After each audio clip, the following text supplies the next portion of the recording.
Elder Scrolls V Skyrim. We know Celril the Altmer noble, a high elf who has been gathering all the relics in Skyrim and beyond. He has killed Alduin, defeated Harkon, shouted Mirak apart, and now we are cleaning up little bits of resistance that remain, clearing out forts that seem to. We thought we already cleared them out, but here they are, causing trouble with us. So, yeah, the goal is potentially, somewhere between 2 to 4 hours of Skyrim to get day, probably 3 to 4, and then moving on to either Elder Scrolls Online or No Man's Sky or something like that. Yes, we did in fact reforge the Amulet of Kings and become a demigod. Now, just have a little candle here. It's a nice little thing. It smells nice. Anyway, no cat today. He's staying inside because of the weather. Remember, it's the neighbor's cat. It's currently 26 degrees. It's -3 in peasant units. But, yeah, I have the window open just to air things out in here because it was getting a bit stuffy. Shouldn't be a big deal. All right, everyone. We're going to go ahead and hit this button now. Yes, indeed. And you can see all the bandits we have killed while these guys were retaking their fort. The funny part is we already did this guy's quest where we retook the fort. Nothing has changed since then. He still just waits out at his camp as if he never did that. You asked how is Destiny 2 compared to Warframe? They're very different. Destiny 2 had, until they kind of ruined it, decent multiplayer. Decent PvP. You will never get good PvP in Warframe. Whereas Destiny has arguably good PvP at times, when they're not ruining it. However, the actual gameplay I don't particularly care for in Destiny, to be honest. Whereas I'm still kind of a fan of Warframe's gameplay. Now, there are people who played Warframe way too much. They're just nuts. You said now Destiny 2's PvP is total cancer. I believe that. I never got into Destiny 2, mainly because I knew that they didn't even care about their own storylines. Like, the lead writer for Destiny 1 left, and he, this is the crazy part. When the lead writer for Destiny 1 left, he kind of, he didn't leave, like, notes behind for them. So, there was, like, this force called the Darkness. They had no idea what the Darkness was. They had to make it up as they went along because the guy didn't apparently leave notes. At least that's the assumption that the fan base had to come to, because they certainly, the new writers didn't know anything about it.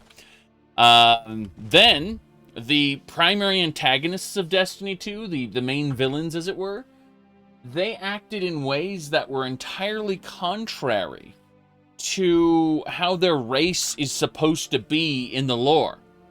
Like, they were completely different. Physically, they looked the same, but in terms of their culture and how they acted on camera, it was just completely different from. I need to lower the camera because I lowered my chair a little bit. There we go. So as I was saying, it's completely different from the game that, or at least how they were depicted before. So it's very clear they didn't give a shit about Destiny 1 lore when they were making Destiny 2. And that's the point at which I jumped off that train. So everything I know about Destiny 2 is through watching friends. And that's fine. but you can only get so much from doing that. I'm not a seasoned player, per se. I have occasionally hopped on my friend's character and messed around, but I'm by no means a veteran of the game. Oh, interesting. Imperials just killed a bunch of wolves and are looting their corpses. That Imperial dog, though. That's top quality Imperial Doge. Look at that. That's right. Imperial Doge. You jumped off the train when they removed the loot cave in Destiny 1. Destiny 1 was interesting, but when I realized they were going to remove most of the features from Destiny 1 and like slowly re-implement them into Destiny 2 as DLC, just kind of repeat the original process, I was like, I've already been down this road. No, thank you. Anyway, we gotta kill this rogue bear. We got him. Rumarn, finish him off. Wow, he had that much health left. Takes care of that. Okay. I tossed him over with lightning. Weird. Okay. Your friends that were religiously playing Destiny 2 stopped playing it because the PvP became terrible. And there isn't anything worthwhile doing PvE. That's funny. I've got to say, as far as like live service games go, I'm more tempted to hop on to a Path of Exile, like every time I look at it. I've actually had like 3 or 4 of the supporter packs already. So, I mean, it's not like I don't have stash tabs and stuff ready to go for Path of Exile. I usually, it takes quite a bit to get me to stay. Otherwise, I beat Kitava and I get to maps and I'm like, okay, let's do tier 2 maps, let's do tier 3 maps, and then I'm done. Okay, I'm kind of just done. I don't want to do this but harder, you know? And I don't want to farm for specific currencies. So that's kind of where I usually stop in Path of Exile leagues.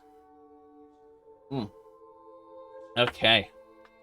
Let's talk to this nice young farmer lady. It happened so fast. 1 minute the dragon was there, the next it was gone. Everything was destroyed. I can barely hear you. Where'd the dragon go? No, I was too afraid to look. I don't know what we're going to do now. We have nothing left. Yeah, I'll give you 5 septims. You're too kind. Thank you. Be careful and stay safe. Right. Be careful and stay safe. You know, who knows? She had a pumpkin. Okay, well, she's gonna eat that pumpkin, I suppose. Black Desert, yes. Everyone I talk to says, oh god, Black Desert is so awesome, and they reach the end game and they say, Black Desert is terrible, don't play it. But everyone who gets on to Black Desert says, this is a great game, you should play it. And then, like, a few weeks later, they say, no, don't play it, when they hit the end game. It's kind of funny. Okay, so we need to go retrieve the Staff of Banishing up north. Shouldn't be a big deal. Let's get to going. I'm looking at some stuff here. That's interesting. I hit a point here. Let me look at a thing on Steam really quick. There are shenanigans going on in my Steam list. And I'm like, hey, how about we not have those shenanigans going on? Alright. Give me a moment while I poke at a couple things. Yeah. That should do it. Alright. Double checking that I don't have anything extra going on. No, I don't think so. Alright. We should be able to go. Thank you for waiting. You were chasing a dragon and you finally Got your awakening level in a big depression. Oh no. Oh no. And yet, that sounds about right. Come on in. Let me know if you need anything. It syncs up with Or what take a other seat people by were the fire saying. and I'll send someone over. Now, I don't know you. I don't know you. The indolent farmer doesn't know me. Oh, because the indolent farmer wants me to kill someone here. Who does the indolent farmer want me to kill, though? Where's the Dark Brotherhood? Forever! Need to find that really quick. Hold on. There it is. Where's the target? The target is actually right here in town, in Iverstead. Is it? Did this guy want me to kill someone in the same tavern? No, thank goodness. Yes.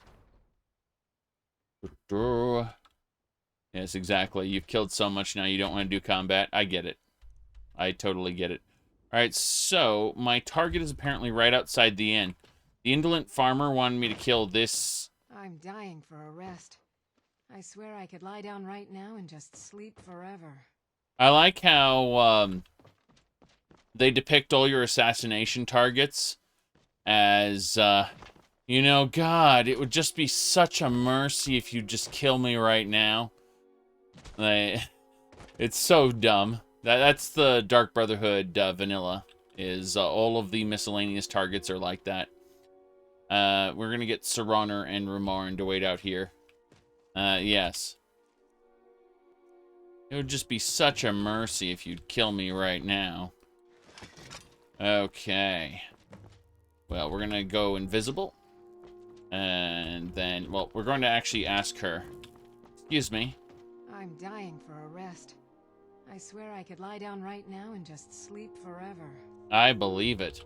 Because you have no other contribution to the game than to be killed. You were created specifically for this purpose. Which is why you talk in exactly the same way. Like you're a Daggerfall character. Except with a 3D model. Which doesn't speak well of Skyrim, that's for sure. Alright. Vampiric... Oh, wait, we need to summon to Molog's Court, don't we? There it is. Hello, follow me. Yes, follow me. This way. Wait, where are you? Excuse me, beautiful barbarian. I'm dying for a rest. I swear I could lie down right now and just sleep forever. Excuse me, you got up and didn't follow me. What the hell? Okay. As soon as these guards finish patrolling, I'm gonna clunk her hard and run. Because there's really nothing I can do. Yeah. Okay, nobody noticed me clunk her on the head. That is incredibly stupid. Ah, well. Let's, really quick, just, drag the corpse away. Nobody needs to see what I did in public. Usually I just grab the NPCs and I drag them away first. That's what I usually do. But as you can see, things got a little bit kooky. Now what we're going to do is we're going to put this NPC in the cow, next to the cow. The cow murdered them and gutted them. Harvested their heart, their flesh. That's crazy cow right there. Stormcloak officer armor. Interesting. Officer helmet, Stormlord items. That's fine. We'll take all... Oh, the Stormcloak officer armor belongs in the museum. That's glorious. We just got a museum item for having slain the person. The cow wants to leave when I opened up the pen. That's funny. But yeah, as you can see, the real... Yes, the real victim here is this Stormcloak who died to the cow. It's unfortunate. Now, that should do it. We successfully defeated the barbarian. There's a lot of blood here, which is really weird. Exactly. Lock it so the cow can't escape the crime scene. Oh, no. Yeah, something like that. The cow's a witch. Oh, no. Alright, well, we committed no crime, as you can see. We've done nothing. It was a cloaked man who was like an invisible cloaked man who clunked her on the head with a big ol' hammer and harvested her organs. I don't know anyone here who harvests organs. Certainly not me. That wouldn't be Celril here. What's this? Iron? No, thanks. Okay, we are going to cross this river. We got to get to a dungeon. In that dungeon, we've got various things we need to do. And, that'll just about do it. Yes. Goodness gracious. Okay, we are going to head on into the dungeon. Into Gurman's Hall. And it should be A-okay. Oof. Yeah, today was a semi-busy day. More busy than I thought it was going to be. So, you say late evening, I say, lunchtime, basically. Oh, there's an adventurer who died here. Interesting. Well, he died here recently enough to have his organs harvested. Oh, that's a thing. But no, I woke up late, and then I had a bunch of stuff I had to attend to, so... I took a nap right after I posted a hypothetical video to YouTube, which some people are like, what the hell is this? And it's like, yeah, it's just a hypothetical video. Don't worry about it too much.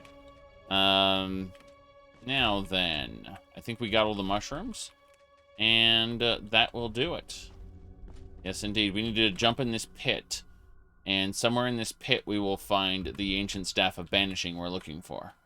It's an item we need to gather from this dungeon. I think we've already done the dungeon, but I don't know how much of it will be respawned. I do know that I can walk on water. But, you know, that's because of my powers. Unfortunately, I do need to actually go in the water for various reasons. That chest hasn't respawned, so that's not a good sign. Either that's a chest that never respawns, or worse. We'll find out, that's for sure.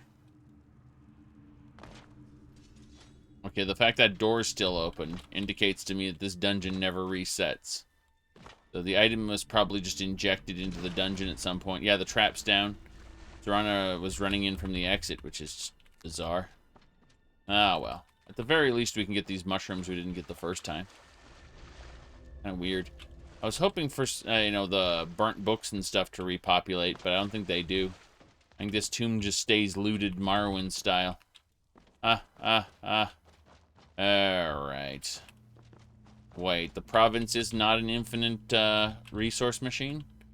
Only if the inhabitants respawn, like in the Embershard mine. Then it's an infinite resource machine. Yeah. Stop it. I got chippy-chopped by that blade slightly. That it matters. Alright, this is where... Apparently we have a... Wait, that's the boss? What? Did the boss respawn? Ran off, I guess. Where'd you come from? What's he doing? What is going on here? This is the boss of the dungeon. And I think he's immortal. Yeah, he's taking a knee and everything. Where'd you come from? Yes, the boss is essential. That's freaking hilarious. Victory is ours. I've always wanted to say that. Alright, you're dead. Yes, the boss is essential, exactly. Oh, that's glorious. So funny. Where'd you come from? Where'd you come from? Wait, how fast does he respawn? Is he just getting stronger? And he's kind of merging with that post. Teamwork That's right what I there. call good teamwork. No, I'm still in combat. Alright, sir. Excuse me. Disable. Where'd you come from? Where did you come from? I just destroyed him. Yes. I just disabled him. He was already pretty disabled. That's kind of funny. The rest of the dungeon didn't respawn except the boss, and the boss was essential. That's kind of funny. Silenced tongues? I don't know what you're talking about. I do know that this chest has the ancient staff of banishing I came here for, though. If you're talking about the staff, then sorry, the amulet. I've already got the amulet in the museum. Like the whole like amulet pieces quest we already did. Ah, well. Let me see here. Yeah, we did that a long time ago. Like, you have to understand that we're 593 hours and 34 minutes into the playthrough. That's all old stuff. All right. Well, we did what we needed to do here. Technically, we have to bring the ancient staff back to Riften, but we're not going to deal with that. We are instead, if I look at what we got here, there's some stuff to do in Whiterun. I think we need to head on over. Yeah, there's 2 giant camps to kill along the way. So, let's head north. And he decided to respawn even though the rest of the dungeon didn't. It was really strange. You know, we've done all the things, so... At least here. We just wanted that ancient staff, and we have to return it to Riften, which we'll do at a later point in time. For now, we need to kill a rat. The rat ran away. I don't know why the rat ran away, but it did. Apparently, I am ready to level, so let's grab some more Magicoo. We are doing well enough, I suppose. Let's continue. So... is there anything in this region I'd like to check out? That's the question. There's a cave right here. Darkwater Crossing. Interesting. Darkwater Crossing Overhang. Oh, this is just a small area I hadn't discovered yet. That's kind of nice. There's a Stormcloak soldier who died here. Bit on the odd side, but hey, whatever. Blood, heart, flesh. Yes, indeed. Yes, indeed. Okay. Blood, heart, flesh. And a note to the captain. There have been multiple complaints of attacks near the rift. Use some more civil support. Yes. Happy hunting. I like how there's All Hail the Stormcloaks letterhead. I imagine that. Having All Hail the Stormcloaks letterhead. Just ready for you to write your letters on. Glorious. Alright. That was an interesting little piece of tidbit story there. They were looking to deal with animals and they were killed by trolls. Aren't we all killed by trolls in the end? Alright. Let's go this way.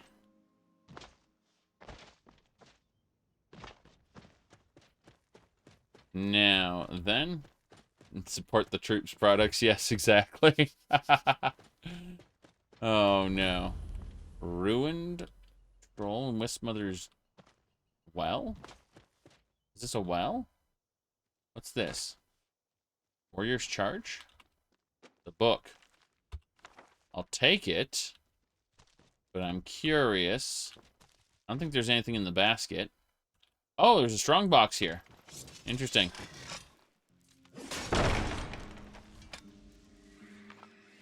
And we got Wistmother. She didn't like us opening that box, I think. She's already dead. That'll teach you. There's the well. Ring of the Wistmother. Yeah, there's a Wistmother right there. Interesting. I'd only activated when I... Wait. Spider? Teamwork right there. The spider's quite dead. That's not how cage doors work. Game? These little brackets need to be attached to something. Oh, well. Let's get going. I was thinking if the bottom one worked, that would be insane. Alright. No big deal. Let's head on through. We're going north. Through the wilds. Yes, indeed.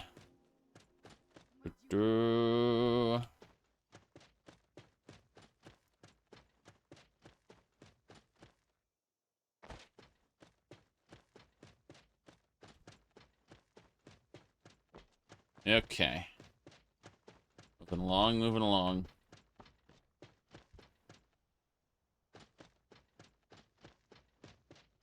Wonder what Serana's doing. Where'd you come from? Where did you come from? Okay, she's attacking someone up there. That makes sense. Let's go up and see who the hell Serana was attacking anyway. I'm curious enough. Probably will regret it. Curiosity killed the Khajiit. Oh, it's an alpha dreg. Okay. Pretty sure I can take it. Yep. I removed all his magic. He can't attack me right now. Well, technically he can. He just got enough back, but he's already dead. Yep. It's some mud crab loot. That's kind of funny. Oh, well. Grab a stone flower and move on, I suppose. See if I can loot it. There we go. I love the way stone flowers only ever give me one.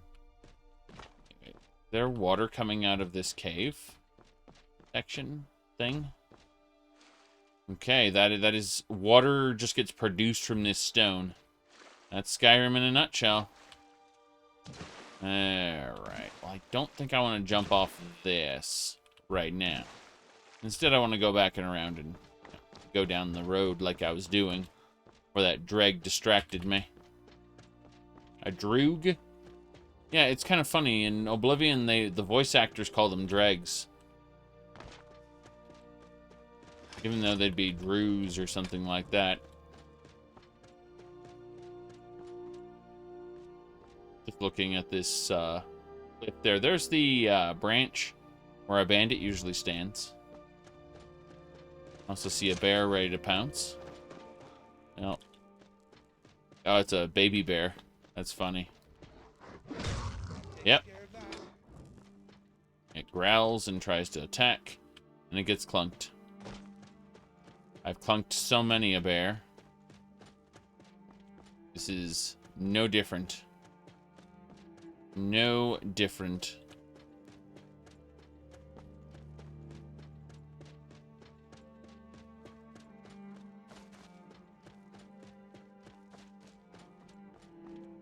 Okay. A knapsack there. We've got a ring. The moon sugar. And various meats and things. I'm carrying too much to be able to run now. Sad day for me. It's okay. We can deal with this. Blackbriar Reserve. That's the good stuff. You should definitely get some Blackbriar. Oh. The bandit lady's over there. She's like... I'm warning you. Back off, she's saying in the distance. I mean, I'm going to ignore her and just continue to grab this stuff. I mean, you know what she's just begging you to do, right? She's begging you to use power your character should have by now. Just show you how the physics engine works. Truly. Just a demonstration of the physics engine. Anyway, we're going to really quick slip into the pocket realm first. And we're going to put away a few extra things. So, there we go.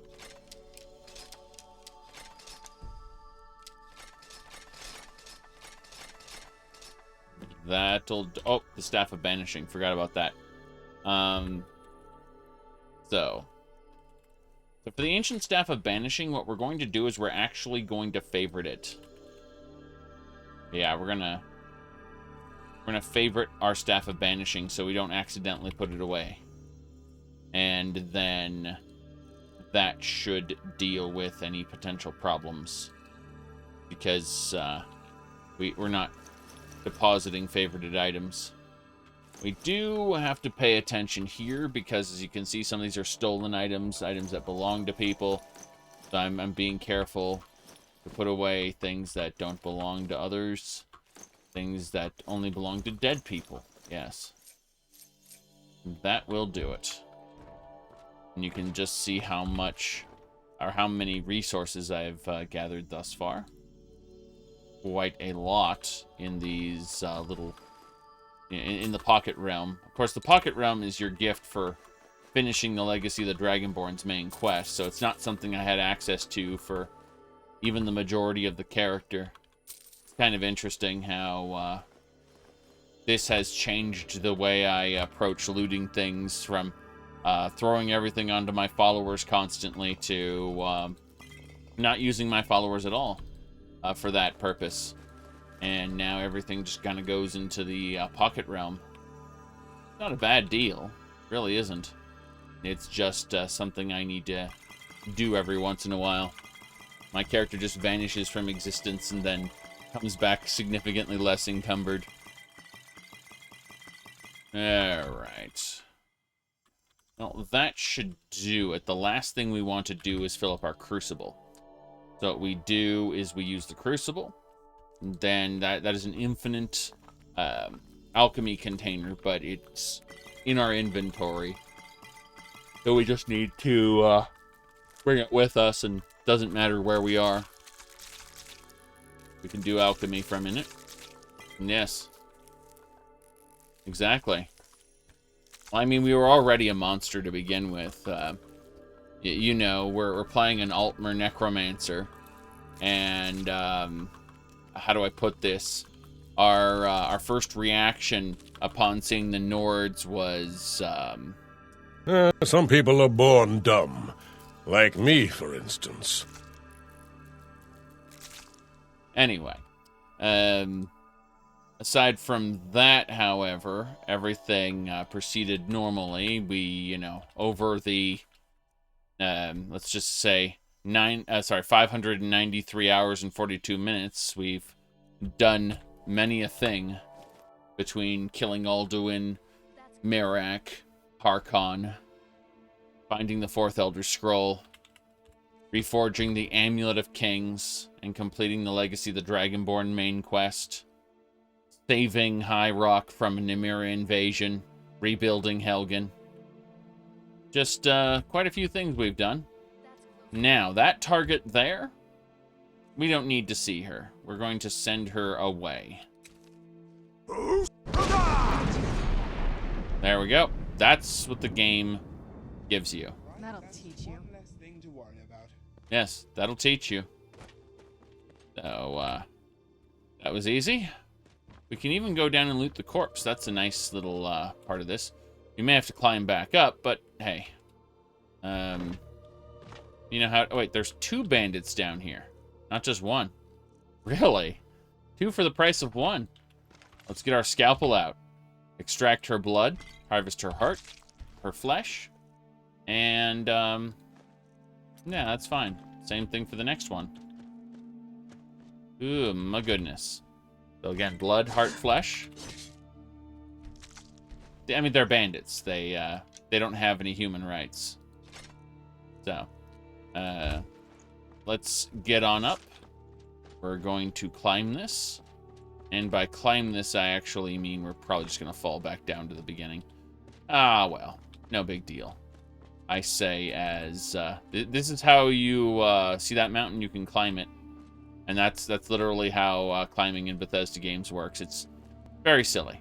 We're up now. Oh, treasure chest. And an ebony bow. Okay. The game just says, rightio. Okay, petty soul gem and some septums. Looks good, all things considered. Where are my followers anyway? They aren't around here. They probably went backwards to go around because their pathfinding is terrible. So I'll just summon them to me. How you doing, Rumarin? Should we get moving? Yeah. You know what they say, timing is all about something or other. It is, it is. Now, let's see, is there anything else here? I don't think so. It looks like there is a giant camp we need to destroy there.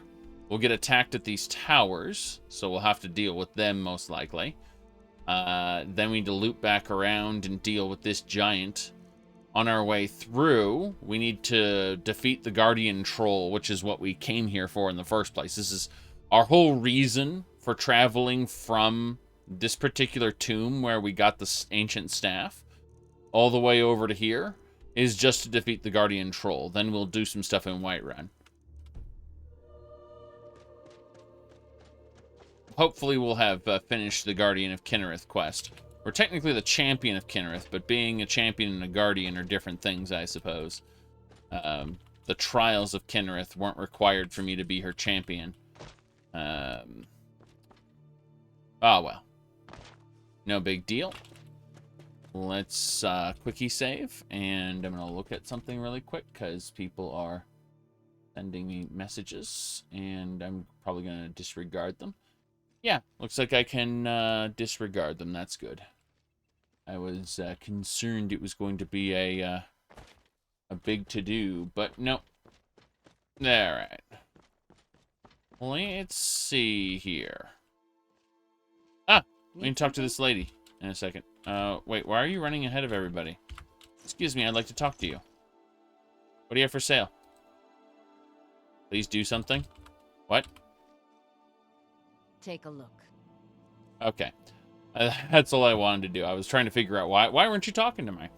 But common soul gems, we'll buy these. And then we got lesser soul gems to buy. And petty soul gems to buy.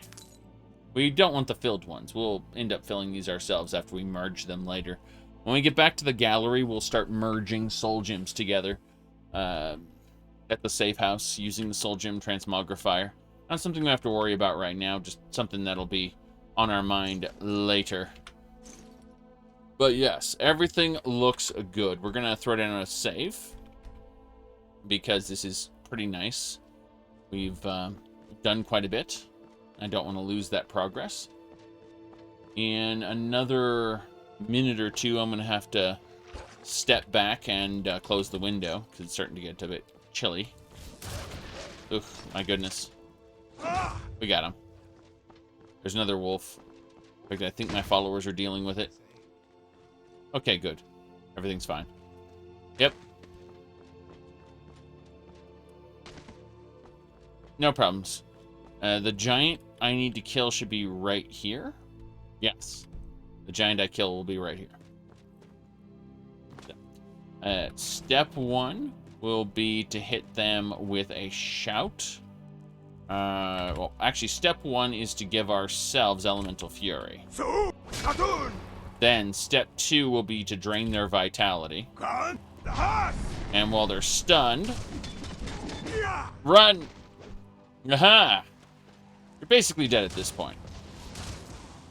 Aha! I stunned him. Excellent.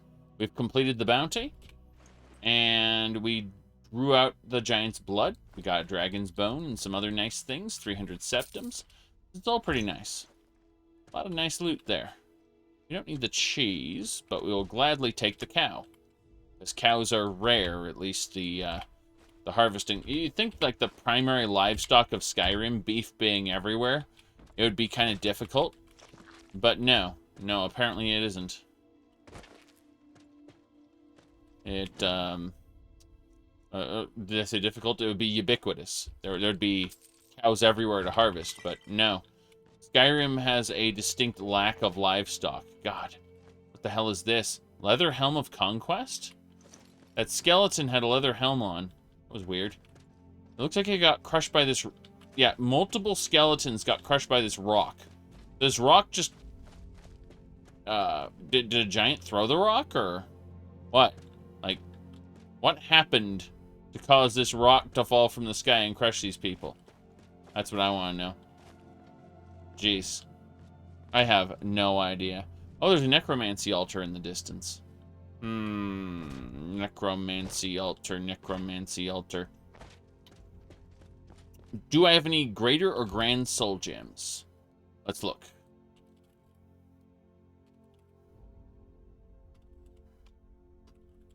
No.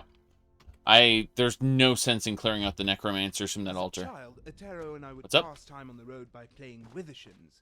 A fine day to you, he'd say. Then I'd reply, better than the last. Can't say the others appreciated it, though. Dare I say they were rather annoyed. Especially so. Especially so. Makes sense. Well, I think that's a that.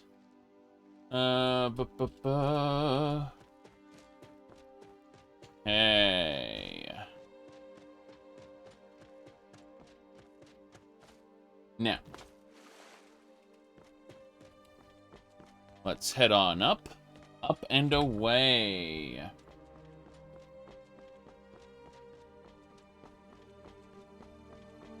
Yeah, we don't need to go into the cave. Okay, so here's the deal. There's Darkshade Cave down here, but that's like way down the hill. I'm gonna go up the hill and probably get poked at the towers. If I don't get poked at the towers and I can just intimidate my way past them, I will. But ultimately, I gotta spin back around, climb up here, and kill this giant as our next bounty.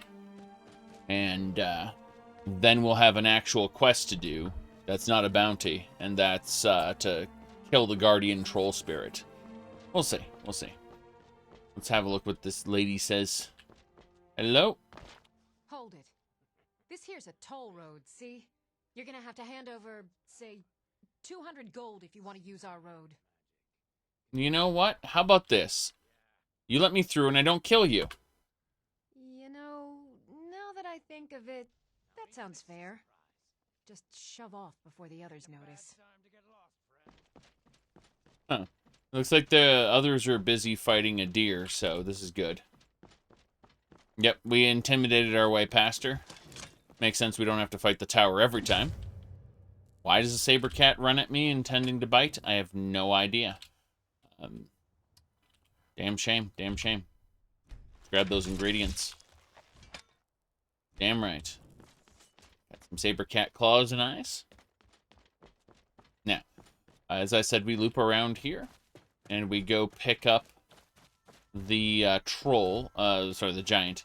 We defeat the giant in the same way we defeated the other one, using lightning blasts and shouts. So, step one is to have our weapon out, and then use the elemental fury shout. Then,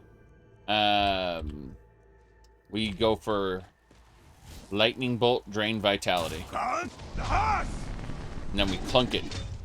And then that next one, we clunk him too. We're just gonna shout him apart if we can. You can see his health rapidly deplete. It's kind of funny to watch because the whole thing stacks. If we can actually stack it with Mark for death. And now he's dead. Good work, Sir Honor. We've cleared it. Yeah, our shouting set really does let us shout an infinite number of times, provided we have our weapon out. If we don't have our weapon, like this specific weapon selected, we end up with a shout cooldown. But, it's good for just messing around when we have, you know, a single enemy that's very stunnable, like a troll. You'd think that trolls wouldn't be very stunnable, but they are. It's kind of strange like that. I suppose they want to give you a chance since the trolls, they move slow and they can one-shot most players. So it does make sense that, oh, hey, you want to dodge those attacks. Oh, you got a lucky melee strike in, he should be stunned. Well, he seems to be stunned by most everything. At least that's what I've noticed. Nothing major. Just a little cave we're going to check out in a second, I think. Checking around here. Sure I didn't miss anything. There should be a Knights of the Nine book in here, among other things. Sometimes a giant spawns inside this cave. Sometimes it doesn't. It's a bit inconsistent as far as I've been able to tell. There's a black soul gem there. That's kind of nice. If a bandit tries to attack me, I will obviously loot it. Card of arms, card of demons, ebony bow. These ebony bows will, I suppose I should just start selling them in town. It'd make the most sense, really. I mean, I've tweaked the economy in such a way that I don't get that many resources. That much money, I should say. But it's still useful to do. It's your speechcraft skill up. I'm almost done with speechcraft, by the way. Almost mastered it. People ask me, excuse me, are you going to reset your skill back to low levels using a legendary skill system? And the answer is no. We uncoupled our leveling from skills, so we actually get a tiny amount of EXP for killing an enemy, a moderate amount of EXP from another tiny amount for reading a book. I was gonna say that, yeah, so we kill that animal. That one didn't even give us anything because they're level 1, but like this gray wolf here should be enough. Yeah, that gray wolf gave us 1 EXP. Which is not a lot. Like, reading a pamphlet from the museum would give us 1 EXP as well. It's kind of funny how that works. Nimble, don't let them flank you. Yeah, we got another wolf to kill. But, discovering new locations gives a moderate amount of EXP, and completing quests gives a large amount of EXP. And since we have a lot of mods, there's basically infinite quests to do. And when I say basically infinite, it's because there really isn't infinite. Like, you're gonna get some repeats and radiant quests and junk, but there are like 6 or 7 major story areas I haven't touched yet, which are added by mods. They aren't incredibly high quality. In fact, you can kind of tell they're fan fiction, but hey, they're entertaining to play through. Never should have come here. Never should have come here? Oh, damn. You know, I'd be concerned if you were a little stronger. But you aren't, so. There are otherworldly Daedra worshippers, which are way stronger than him, and I would have had to probably heal up and such. But in this case, I just kind of hit him until his barrier went down, and then I clunked him. And that was it for him. These ash piles indicate where his minions were going to rise up. And they started to rise up, but they died. That's how it is. Copper chain and an onyx. A damn shame for him. Now, these standing stones each produce an amulet, which should be in here, maybe? No, apparently not. Well, in that case, the guardian troll is probably inside the cave down here, I believe. Let's grab our followers and bring them over, just in case. This is... Oh, God. Well, that's a Fire Lord. Did you know, Mr. Fire Lord, that I am immune to fire? Okay, I'm not immune to your melee. But, yeah, or your shouts. That was actually kind of terrifying. When I realized that, you know, he had more than just fire at his command. I was kind of terrified for a second. Oh, these glass boots of extreme stamina are nice. That's okay, I suppose.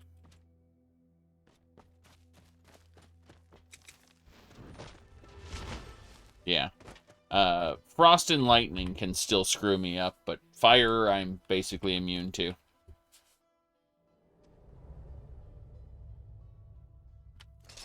Mainly because enemies love using fireballs. Okay, so that's the first. There's the guardian troll. Next to the real troll. Okay, I'm actually going to leave the guardian troll to my followers while I kill this regular troll. The area is technically cleared, but I got to deal with the guardian troll. There we go. Quest complete? Damn right. We gotta head back to Froki and tell him that we have defeated the guardian troll. We are gonna get the rest of this troll blood, though. Blood calls out for blood. There it is. It's good. I don't really care about the other troll parts. I've gathered so many trolls over my playthrough, and I don't use their parts pretty much at all. But their blood is a valuable alchemy ingredient, so I kind of make an exception there. Nice little medallion and a potion. Okay. And these banditos, you can see how she died. She was killed by a troll and, I don't know, thrown into the corner. It's really weird. Either way, the kill was fresh enough that she has, you know, a heart, flesh. Same thing for him. Look at this guy. He's, quite the Bosmer. Yes. Alright. Blood, heart, flesh. Grab a pendant. Actually, he's a Nord. I guess. Let's find out. He is Nord race. Okay. I was wrong. I thought maybe he was a Bosmer, a woodman. But he was just a bandit. Seems that bandits try to camp out here and then trolls eat them. That's just how this area works. It's a tiny little area, and we did defeat the troll guardian spirit, who was the last of the guardian spirits. Meaning that according to this, we've defeated the guardian mudcrab, skeever, wolf, bear, mammoth, saber cat, and troll. So we just need to return to him, and hopefully we can get our blessing and become an officially recognized guardian of Kine. Oh, there's Dragon's Reach, or if you believe the carriage driver's voice actor who's wasn't given proper voice instruction. Dragon Search, they call it. Big ol' dragon skull hanging on the wall. Alright. Let's get a-going. I'm looking at some shenanigans, of course, while we run. That is the power of auto-run. Now, that should do it. What do we have? Nope, nope, nope. It's a saber cat. Oh. See what that was? That was a retaliation strike. So I hit it with a timed block, and then retaliated. And wait, hold on. Is my spell scribe working again? Really? For the longest time, my spell scribe wasn't triggering. I just had figured I had to recast it, but you know, if the game just wants to have it working, I guess it's fine. I think it breaks whenever I perform a kill cam, which is both silly and, you know, expected, I suppose. Oh, there are bandits here. That's Rodolph, by the way. So, that's an archer. As you can see, she's up to no good. You can see how tankier she is. And how hurt I am. Level 89 Bandit Ranger. Kind of crazy, right? Okay, we send her into convulsions, and we clunked her. The bear was a animal companion, so it disappears when she dies. Blood, heart, flesh. Ebony arrows. Rough lover.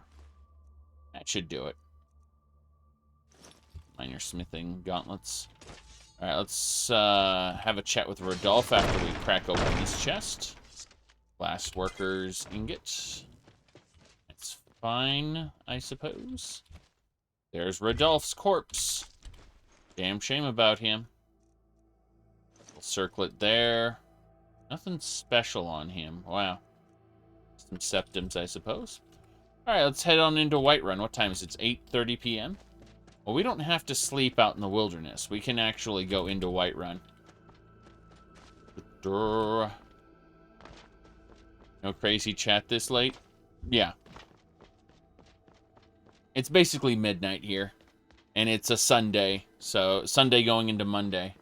Which means, I don't really expect anyone, talking. And a lot of people have work tomorrow.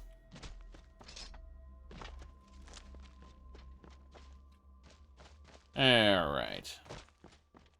I'm actually pretty clear, other than a short lunch obligation I have. but, you know, I can wake up right before lunch and attend to that, and then I gotta get the butterfly. I mostly deal with petty thievery and drunken brawls. Hey, you mix potions, right? Can you brew me an ale? That's funny. No, it's not. Yes.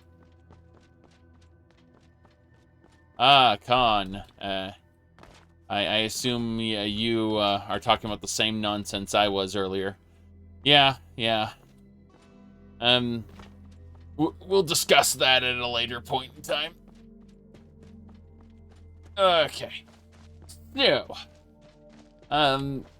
we are heading on up, and we're going to go into Whiterun. We're going to go take a nap in Breezeholm, and then we're going to tell our followers to hang out in Breezeholm while we go around town. Yep. Chickens. That is actually pretty funny. They're going back to their coop, which is a farm all the way over there. Their farm is... their coop is right over there. I'm looking straight at it.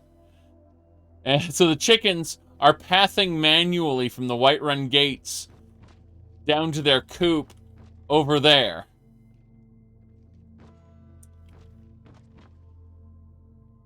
Okay. That's fine. That's fine. That's a Skyrim thing, isn't it? Radiant chickens. Yes. Yes, exactly. Okay.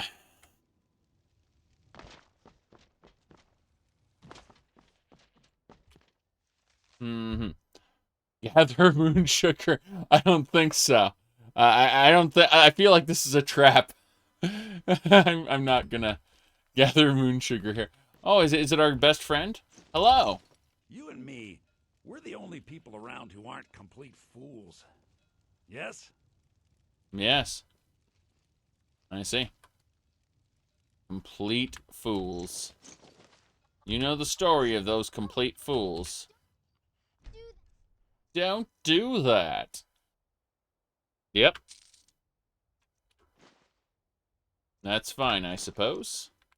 I definitely don't want the knives, but everything else is good. Thank you. Good work, Bellathor. Gotta have an arrow in me. This hurts. Hope you're willing to back those words up with your fist. Yes, well, first things first, we need to remove that arrow. Okay. Go. Let's head on in and have a talk with the blood bag. It'll run up to me. You're home. Could you give me an allowance? Yeah. Here's 1,000 septims. What? Seriously? No way. With this, I could buy everything in the market. Wow. Thanks. It's good to spoil your blood bag. The blood is richer, you know. Alright, let's take a nap here. We are going to rest for 10 hours. Very good, very good.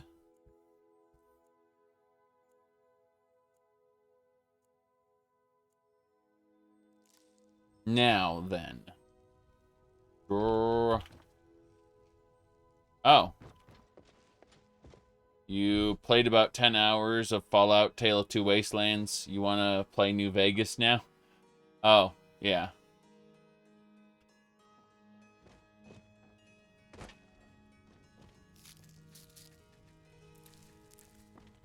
You're asking about the allowance thing? Have you never adopted a child in Skyrim? I mean, I think the marriage system is terrible, but the adoption mechanic is just fine. The child plays in the, you know, the city streets with the other kids as if they were a vanilla part of the game. So it's part of Hearthfire, obviously, not the original Skyrim, but hey, they integrated it well enough. Unlike the marriage mechanic, where the your spouse loses all their unique personality and becomes a generic waifu character.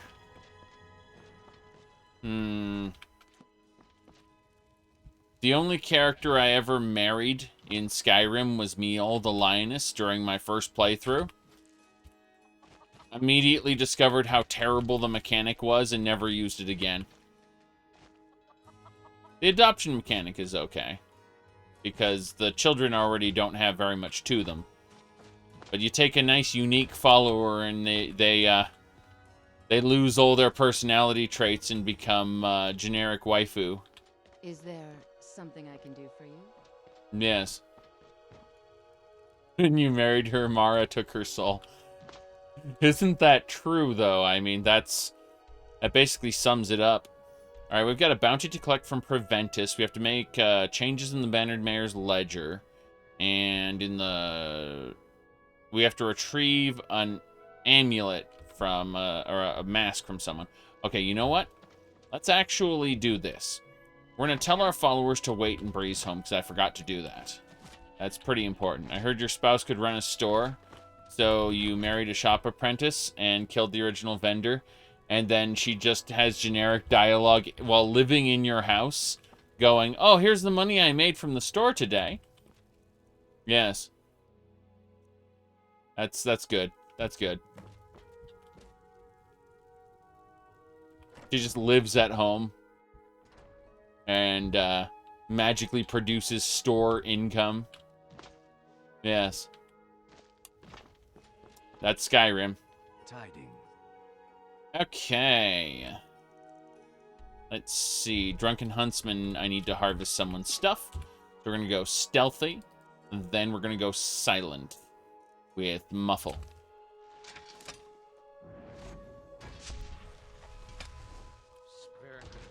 Spare coin for a beggar? Yes. This is the guy. We're invisible, so in theory we should be able to take the tribunal mask from him. I'm actually going to hang out behind him for 10 seconds to increase our chances by 20%. Barkeep. Yes. What can I get you?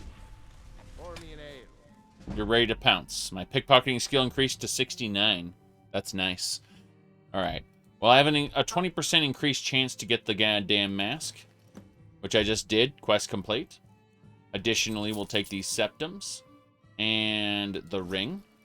The other ring. Good, good, good. Our pickpocketing's up to 70, which is also nice. I suppose that's it. I could take one of his hunting knives.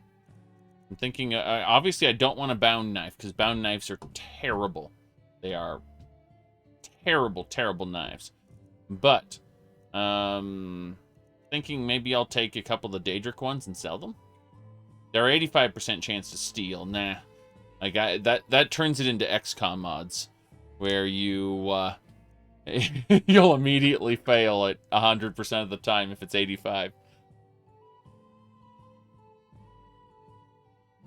XCOM 2, the new one, that is the remake, cheats in your favor, or even sometimes against you. Anything left, or is it all gone? Woman, you'll be the death of me yet. Damn. But the odds it says in XCOM 2 aren't the real odds, because the real odds would feel terrible, it turns out. Alright, well, that's that. Everything is good now. So, where else do I have to sneak in this town? Looks like I have to change the ledger in the Bannered Mayor. I better keep my thing on. How do you miss with 99% accuracy in XCOM? There are a myriad of other factors, but yes. You absolutely do. And then you feel sad about it.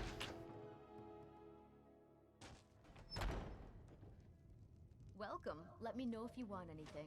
Think I got a clean mug around here somewhere. The problem is an 80% shot will feel like a 40% shot.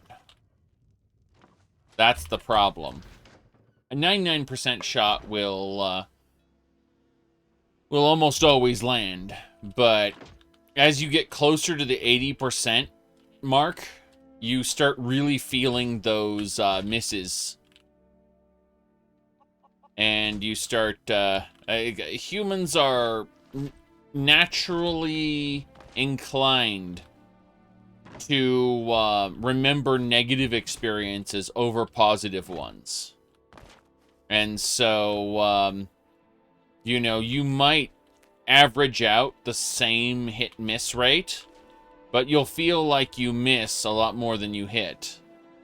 Because in your mind, you shouldn't be missing at all. And in the game's logic, well, it's just following the math. Which is why the newer XCOM games, the remakes, XCOM 1 and XCOM 2, cheat like hell. Yes.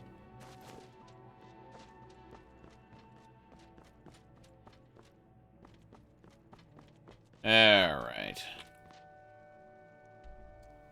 Let me see here. Alright. That's about it. We've completed our Whiterun missions, I believe. There is just the matter of the bounty to Preventus. And apparently, Winter Sand Manor. I have to get something outside of town. Well, I can take my followers to the Winter Sand Manor one. But that can be a bit later, after we deal with Preventus Avenici. We'll also ask the lady in the Bannered Mare if she has any quests for us. Makes a lot of sense to do that. I just took her arrows. It's a pretty sure thing. Arrows don't have weight, barely have any value. So, they're the perfect things to raise your skill with. By an incremental amount, at least. It's too early for the Jarl to be out and about, I see. Where's Mr. Secret Fire? There he is. Farengar, Secret Fire. We're gonna sneak here. We're gonna sit behind him for like 10 seconds, and it's gonna say, you're ready to pounce. And when it does, I will then pounce. There we go, I'm ready to pounce. Good. So that just prepares to steal something. And I think the answer is obviously that amethyst. Very good. Take his septums and his lockpick. So that he can keep his food. Okay. That'll do it. We're working on pickpocketing. We're doing pretty well, too. I'm fairly impressed with how successful it's been. I mean, by the order of the Jarl, stop right there. Right? Good. We had that beast contained, and you released it. Why? Why would you do such a thing? Because I rode him to Sovngarde, or, sorry.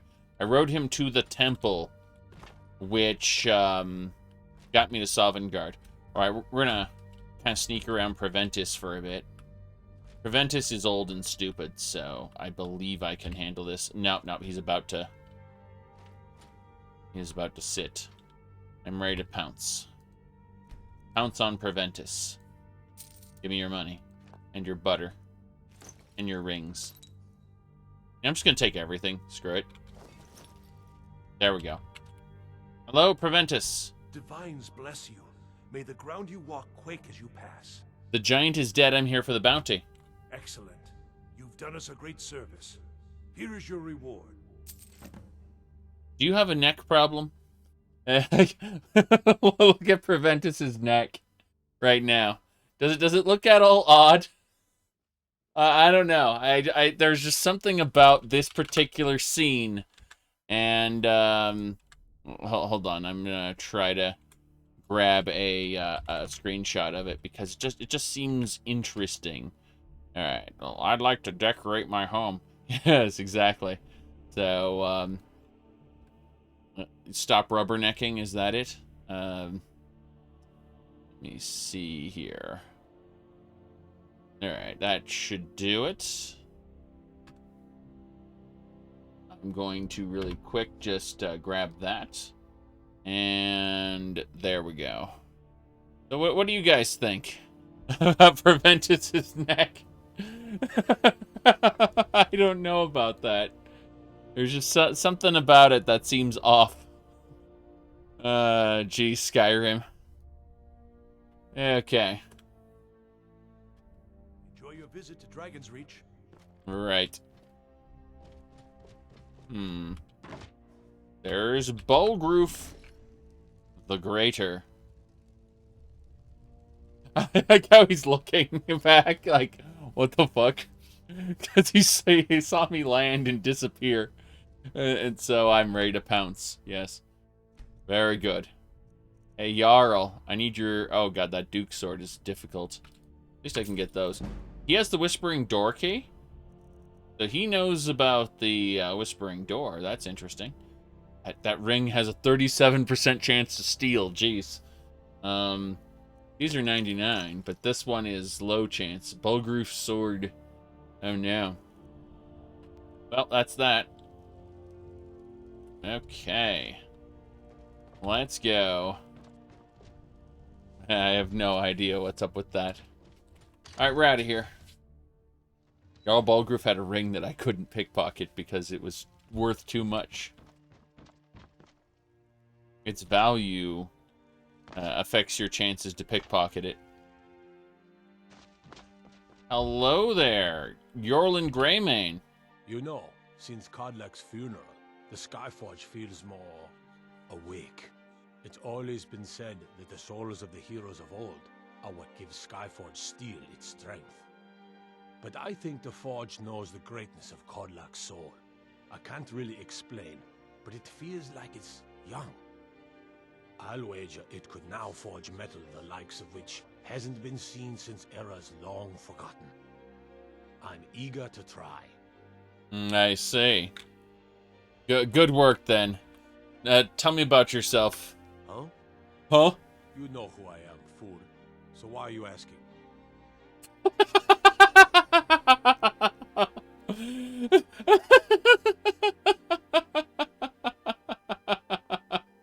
Huh?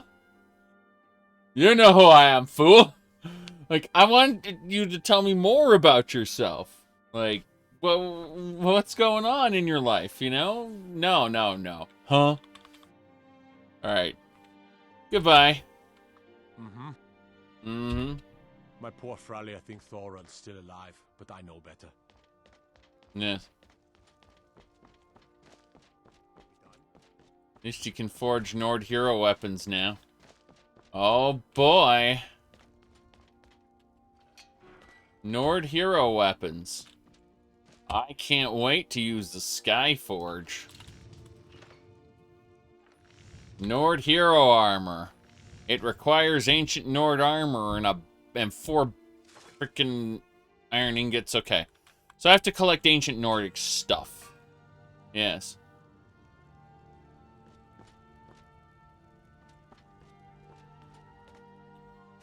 You know who I am, fool.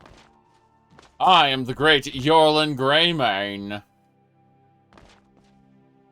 Smelter. Yeah, it's better than going all the way down to Adriana's, which I'm going to do anyway. Alright, let's get out of here. I say, as I play the sneaky game. Kind Violet. Yes. Good enough.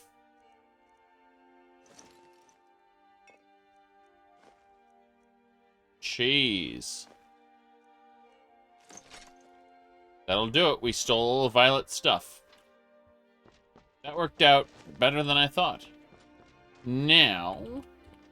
It's a fine day with you around. No. We need to grab our followers and get out of town. Pretty sure. Actually, let's ask about any new jobs. Like, specific bounties. Things that aren't on the notice board. Come on in. Just stoked the fire. Take This a is a seat local and get the favorite cold and out. one of the first songs I ever learned. Of course. Ragnar the Red. We're just gonna wait behind her and wait till we're ready to pounce.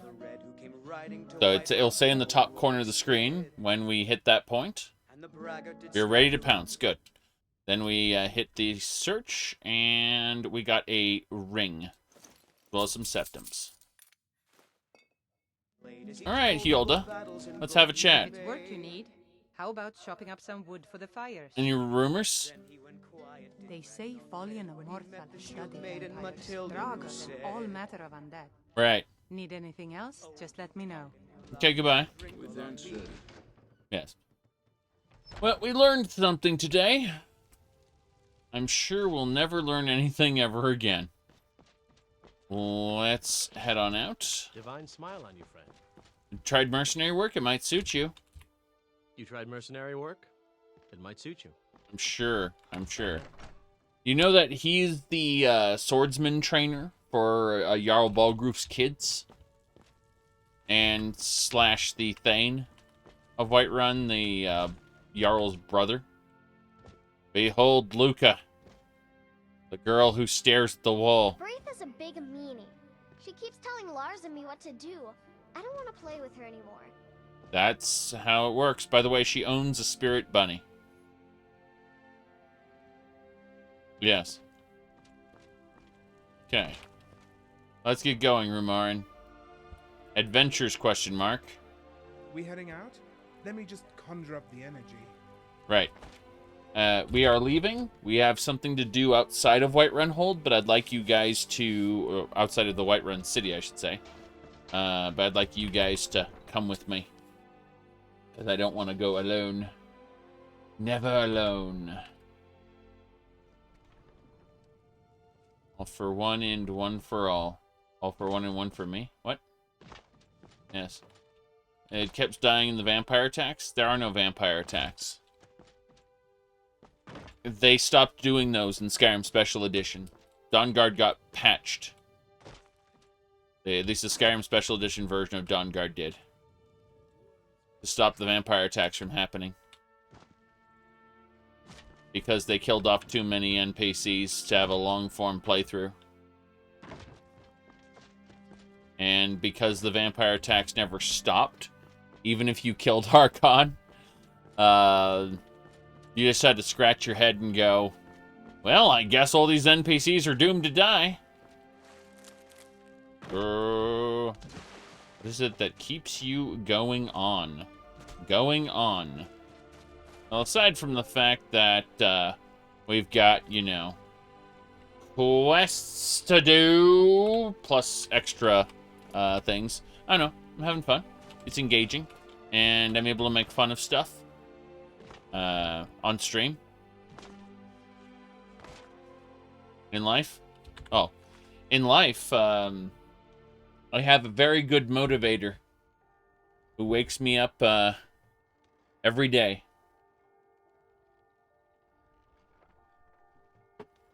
Now, let me see here. We're gonna sneak into this manor as soon as we tell our followers to wait. He said that's coffee. My wife actually doesn't drink coffee, believe it or not. The coffee pot is 100% for me. This place is boring. Nothing but the same Okay. every day. Anyway. Let's unlock this manor.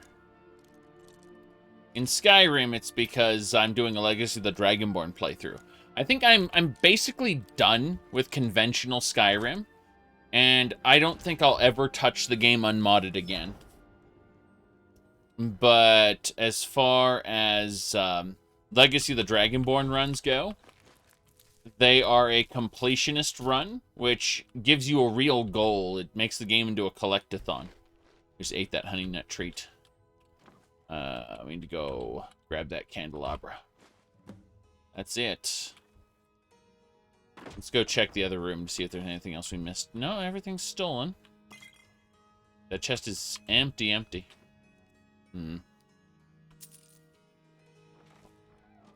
But yeah, I think that beyond Skyrim, Skywind, Skyblivion, and Odyssey the Dragonborn are all things that'll get me back into Skyrim in the future. But not Skyrim itself. I think Skyrim itself is played out and done. Alright. Let's, I think if I had the option between vanilla Daggerfall, vanilla Morrowind, and vanilla Skyrim, I'd choose a vanilla Morrowind. Oblivion might be Yeah, I even like Vanilla Oblivion more than I do Vanilla Skyrim. That's the sad reality. Ugh, my goodness. I think that when fully modded, Skyrim is one of the better games in the series, though. I'd say behind... I want to say right now, Morrowind is the best when fully modded. But, I prefer Daggerfall, just for its scope and scale and how it functions when modded. That said, I'm really wary about burning out on it. That's why I've been, I haven't gone back to it quite so soon. I've been waiting for more mods to come out. And there have been. I mean, Daggerfall Unity has flat out gone into beta. It is now... It has all the base game features now. Which I'm very happy about. Okay. Yes. Just gonna see what she has. I'll take those septums and the ring and the lockpick. Good. That'll do it.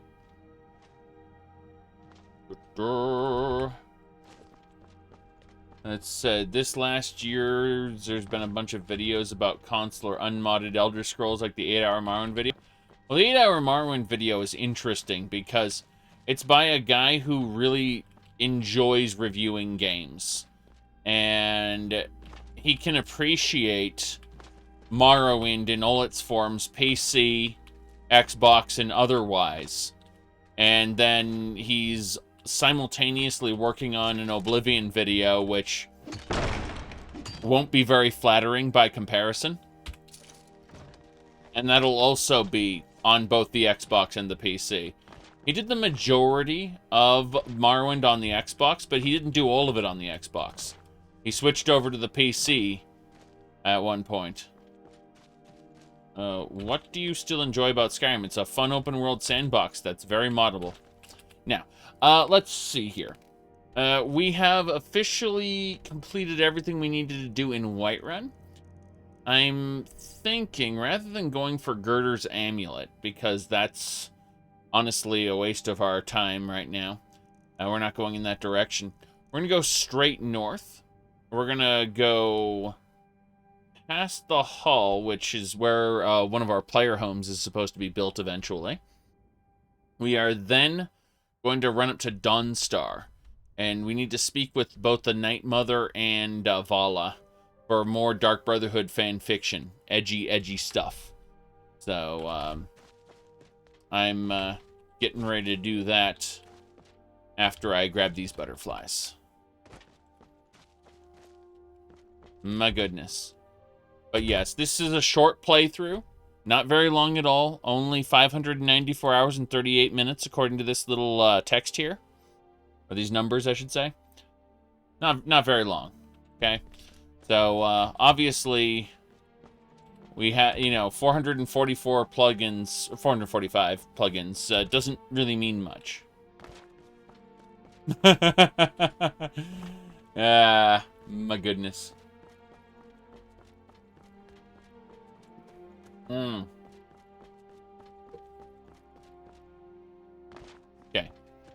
Butterfly. Now, where's that hall? I'm confused. Oh, it's this way. Okay, so it's right next to the farm.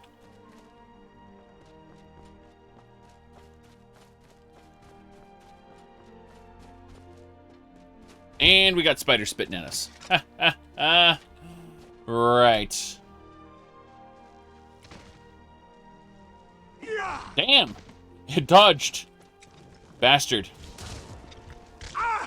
It's level 6. I mean, it can only do chip damage against me. Still mildly annoying at best. Why did a wildcat suddenly jump in there? A cockroach? More spiders? What's happening here? Okay. Yep, we're just gonna extract the venom off of each of these spiders. We don't need anything else. Just their venom. We will eventually take, Oh god, it's snowing. Well, prepare to die. No, we got, clear skies to take care of that now. Actually, in real life, I need to close the window. It's very cold. I'm gonna do that in a second. Kindness pleased, Dragon Soul absorbed. What do Dragon Souls do? Absolutely nothing. No, I'm not even joking. They do nothing.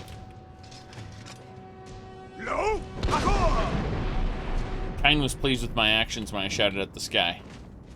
So, that was funny. I pleased Kine. Come to think of it, I did the last Kine quest, and I hadn't thought to do anything else after that. What's in this chest? The quarried stone? The ingots? Right. So, in other words, we need to use our drafting table to begin. Alright. So, a small house layout. That's fine. Then we start building. We need some nails before we can go any further. The runner's helping. We got our foundation for our house, so that's nice, I suppose. We are going to build all the houses eventually. But, you know, that's just Legacy of the Dragonborn in a nutshell. Let's take a moment and visit the Iliad Pocket Realm, which we have our waystone to do that. Hopefully. Who knows what'll actually happen, come to think of it. Okay, I have no idea what's happening anymore. Let me see. Alright, we're in. So, what we need to do is we need to look for iron. Looks like, yeah, ingots. It looks like, yeah, we got iron and steel, so this'll do it. We should have enough now to craft whatever we need. So, let's pop back out. This is a reward for completing the Legacy of the Dragonborn main quest and reforging the Amulet of Kings. You get access to the Pocket Realm as a kind of side effect. Even if you don't want the Amulet of Kings for whatever reason, you can still make use of the Pocket Realm. It's very useful. All right, nails. Yeah, just give me 50 nails. Good.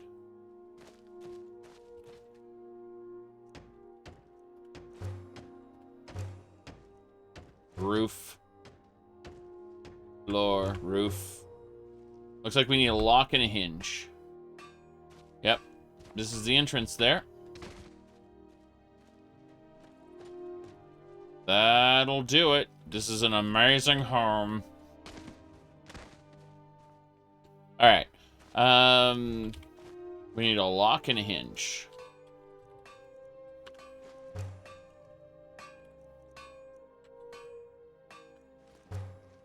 That'll do.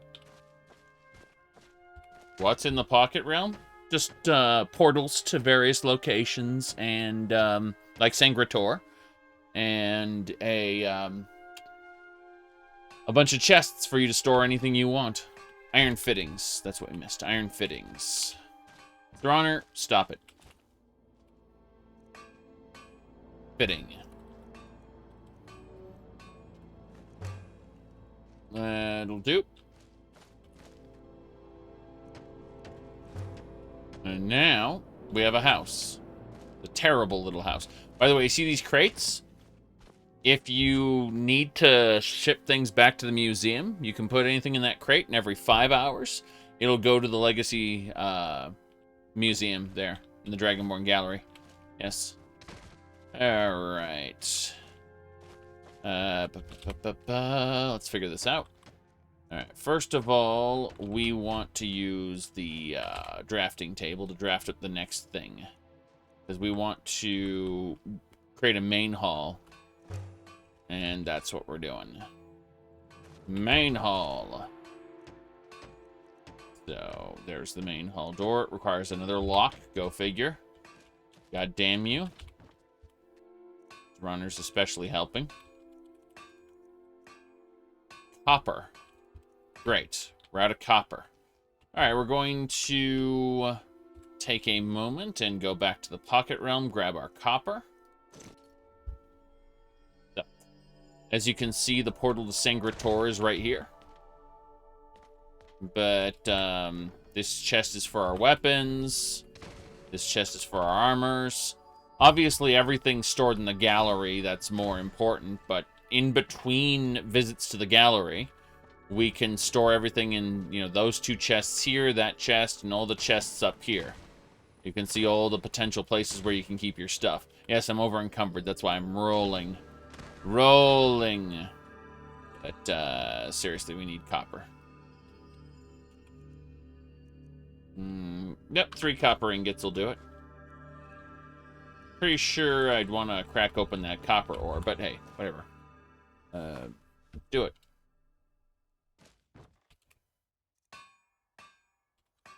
Lock. We did it. Smithing increased to 25. It's actually very important. But main hall door. Main hall found. Oh, we don't have enough quarried stone. Well, I'm pretty sure I don't have any stone here. Are there any stone deposits around by chance? I see clay. Like, there's clay right here. But I don't see any stone. Yeah, it's a clay deposit. Now, where's the stone? You can see the, like, the basis there for the Great Hall. Where'd you come from? Oh, Wildcat. How nice. Oh, I suppose I could put, everything away, yes. Rolling. That's how we get places. That's, not stone. Oh, this is gonna drive me crazy. Oh, well, I guess we just can't finish building the house right now. We've got a small section of the house, and that'll be that. And we'll have to finish building it later when we get some stone. I'm still curious where the closest stone location is. I know there's one in Riverwood. I know there's one near the Falkreath area. You know, I'm just going to go ahead and close this up. I'm going to use my waystone, go back, put everything away. And we'll deal with things as we go. So, step 1 is to put everything away in this chest.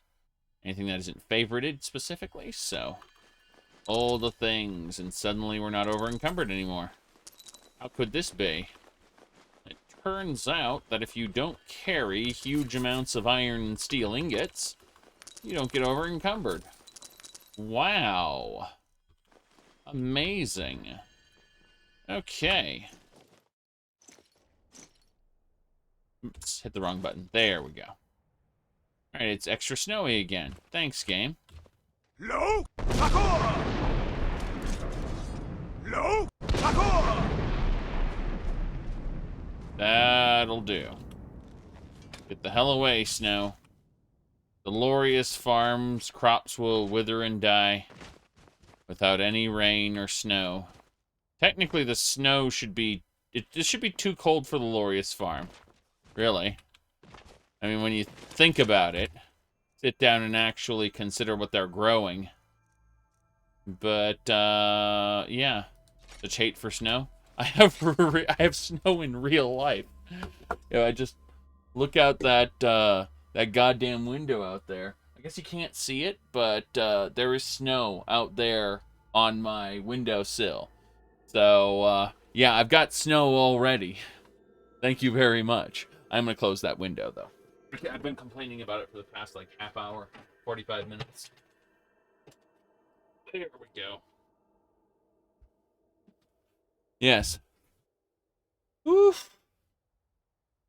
Your favorite thing about the Legacy is when you leave it for, like, 5 minutes, there's a big incident?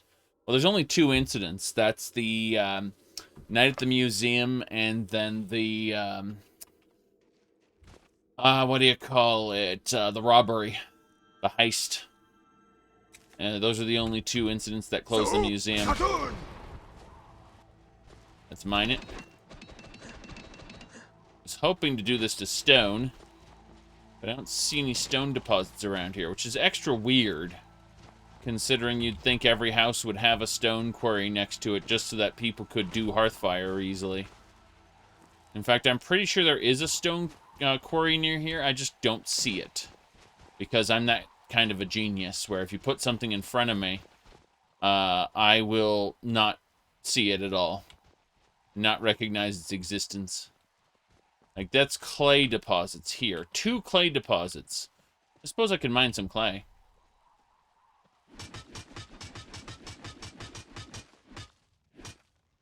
Yep. But sorry, Marn. Oh no. You can see what happens when the animation goes so fast it just stops playing. There you go. That was the animation that stopped playing. Let's look at the clay now that I've gathered. So I've gathered 92 clay. I think that's enough clay to do whatever I want. In fact, I think I'm going to gather some more. And I have an idea. So this... Oh, I got a raw ember. More of that. That's nice. Yep. Good enough. Alright, so that clay we just picked up, I'm going to put some of it in the chest for now. Let me see. I've got 240, so what I'll do is I'll put 100 clay away, just in case I need some to build this. That's good. But that's not the stone I need. In order to finish building this goddamn place, I need 100 stone. Let's see, under the little ledge where the crafting benches are. Oh, you think, like, right here there might be stone?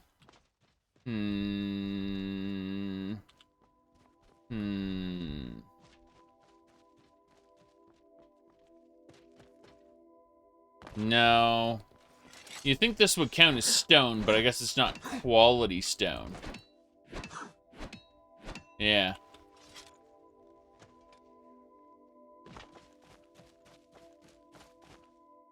I mean, I've seen what the stone nodes look like. I just don't see one around here.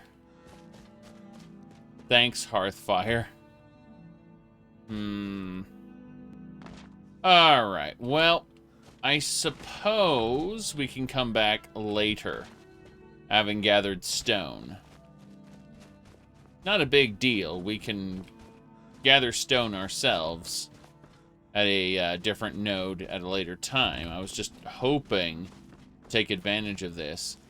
Well, I guess since we won't be getting any stone right now, there's always one around. Yes, exactly. That's what I thought. And I'm pretty sure it's just out of sight. I need to kill this giant because he exists. So we're going to hit him with a bit of fire breath. That didn't hurt him nearly as much as I thought it would. I marked him for death. And next I'm going to drain his vitality. Damn! You saw that, right? He tried to swipe me. Okay. We got him. Oof. Backstabs with a hammer. Okay. Yes, no wonder he got such a good deal on this land. There are violent monsters living right next to it. Pretty much. Pretty much.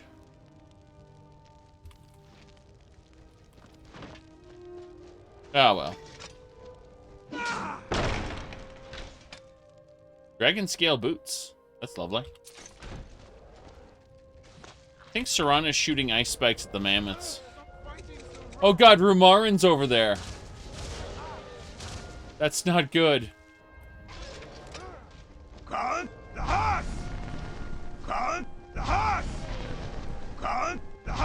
You can see the mammoths getting affected by multiple drain vitality shouts. And bit by bit their health is draining. We're gonna hit it with fire breath. There we go. We did it. We saved Rumarin from the mighty mammoths. Now we will harvest their ingredients. That's the important stuff. The powdered mammoth tusk. And eyes of mammoth and such. Also, we need to remove those ice spikes from Ramarn, who has been terribly afflicted. Enormous mammoth bone. Great. Top quality, number 1. I think that's it, then. We have successfully raided the Giants' camp. The Giants will die. We will purge them from Skyrim once and for all.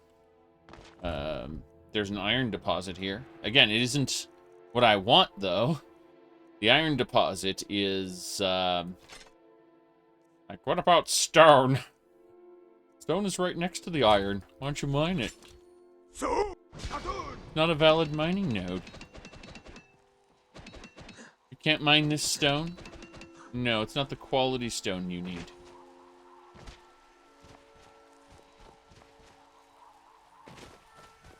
Uh-huh. You get stone while mining iron. Oh, if only that were true. Alright, let's go through that Stormcloak fort where they tell me that, I shouldn't be here. Pretty sure that's the case. We'll see. We'll see. Oh, my goodness.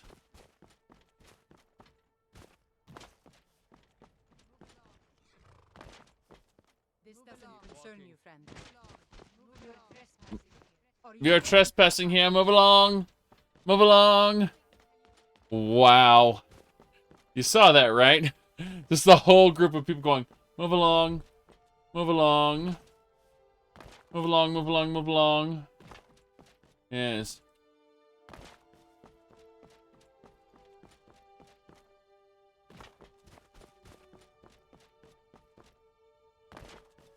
Okay.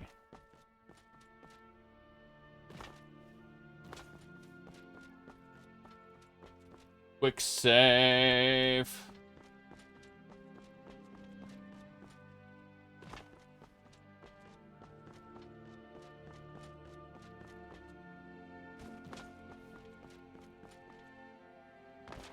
Very good. We're almost to Dunstar. Gotta dive into the Dark Brotherhood Sanctuary and have a chit-chat with a certain person. A picky architect. He can't just use any stone. Exactly. Oh, Dunstar fight. No sign of him. There is no sign of him. He's dead. Damn shame. Alright. Skeletons in my Dunstar? Oh no. Let's go ahead and pop over here. What do we got? Come on. Arrows. He didn't need arrows.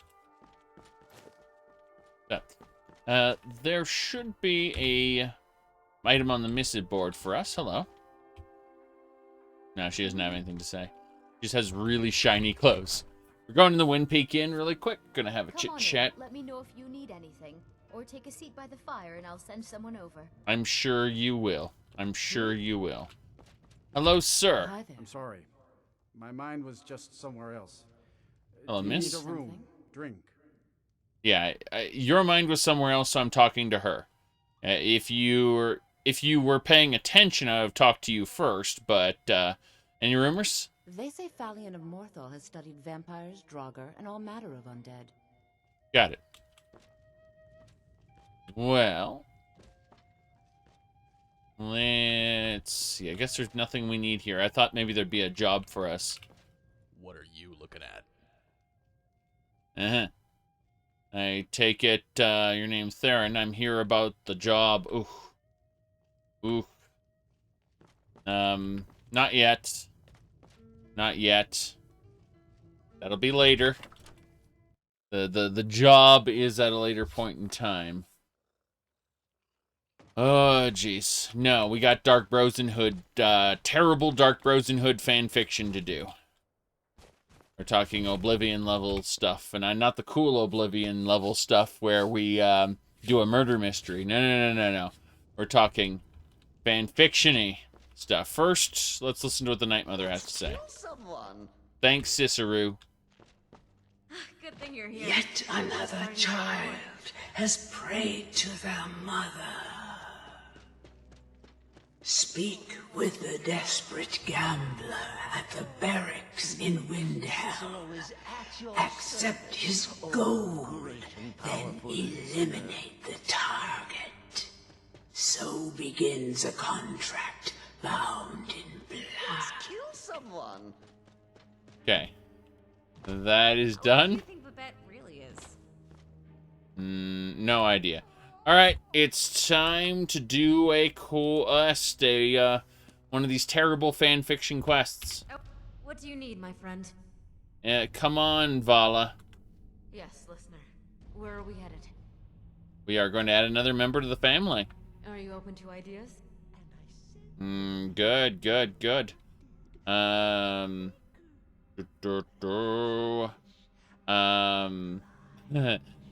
Only if they're worthy of the name Sithis. A bossmer that I've been friends with since childhood. She works at the docks in Solitude. Right?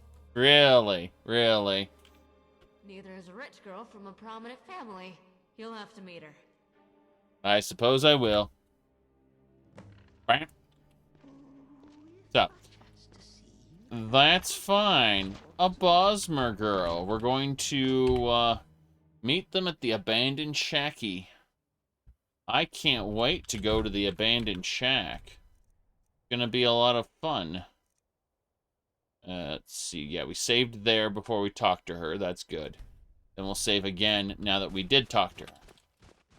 Now I know who you are, and I know your business. Just please. These are good folk we got here, mostly. Yes. But please don't murder them. Please. I know you're part of the Dark Brosenhood, but please. Alright, so Windhelm, was it? No, we have to go to the abandoned shack. Okay. That's fine. We're going to the abandoned shack. That's to the east. Wait. No, the west. West. Why did I say east? Because I was thinking of Diablo. Always, was it west? Always to the west. Doesn't matter. Let's pick this up right here.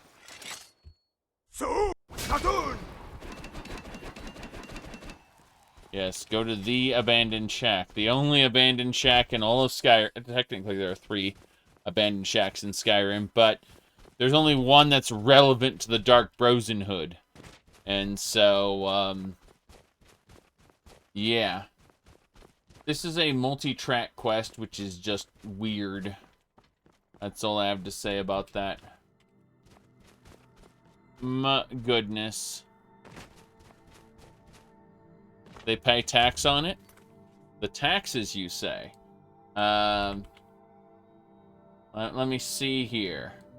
I think what you wanted were the frontier taxes. Yes, you wanted the frontier taxes. Hold on a second. Ahem. Here we go.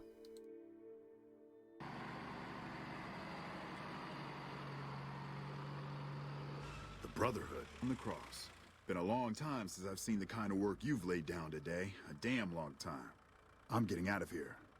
What is all that? It's taxes. The men finally paid their taxes. Where are the wounded? Why aren't they on the trucks? I don't have time for this. Since when is tax greater than human life? Since forever.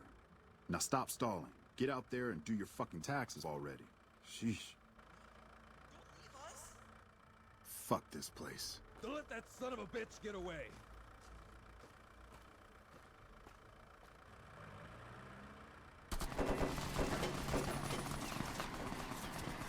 Hold your fire! Are you out of your damn mind? Those bastards screwed us over. We're not going to resolve this by fighting what we hit. Are you all right? Lance! Fuck! Were you hit? What happened? Why did they leave us? Just hold on. I won't leave you behind. I need first aid.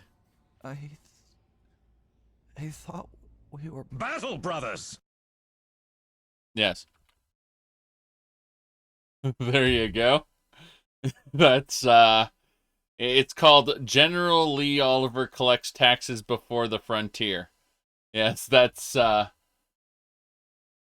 was that particular video. Yes. There you go. Yes. Since when are taxes more important than human life? Since forever. Yep. All right. Let me see here. Okay. How about this one?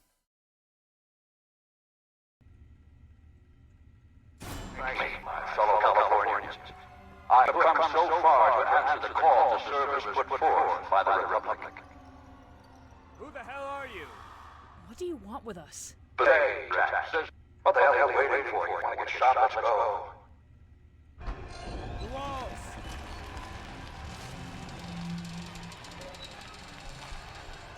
Come on, guys. Do something. If we don't do anything, we're gonna be crushed to death.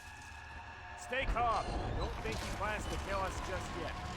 Well, that's reassuring. I can't wait to see what his plans are for us then. Just look for a way to stop this. There you go. Tax time. Yes. There you go. All right. Yeah, there's a lot of Frontier memes with taxes. Yes. Okay.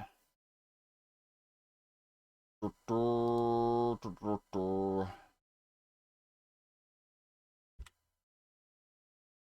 right, let's get back to it. I muted the game because of the tax memes. Yes. Tax memes for days.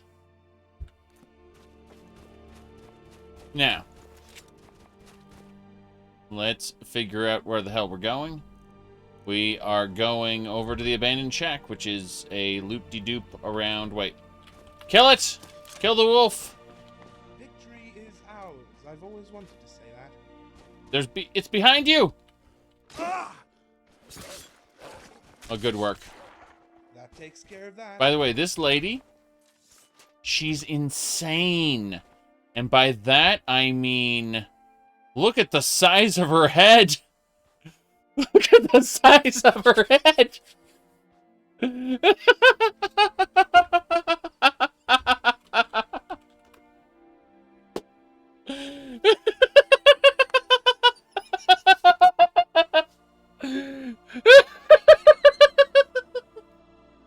Oh, that's glorious. But what I was going to say is that she's actually level 111. But like, there we go. Yeah, exactly. This is special, isn't it? What do you need, my friend? Take off your hood. Okay. Yes, big level, big head. Top quality #1. Okay. That hood just makes the problem bigger. Hello, sir. I'm on my way to Windhelm to join up with the Stormcloaks. Ulfric has the right of it. Okay.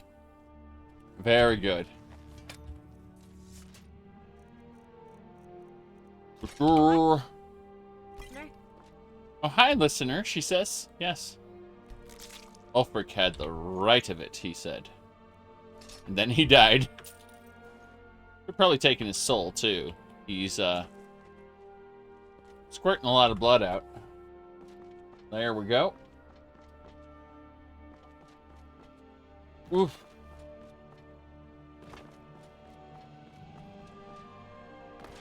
Goodness gracious. Goodness gracious. Yeah.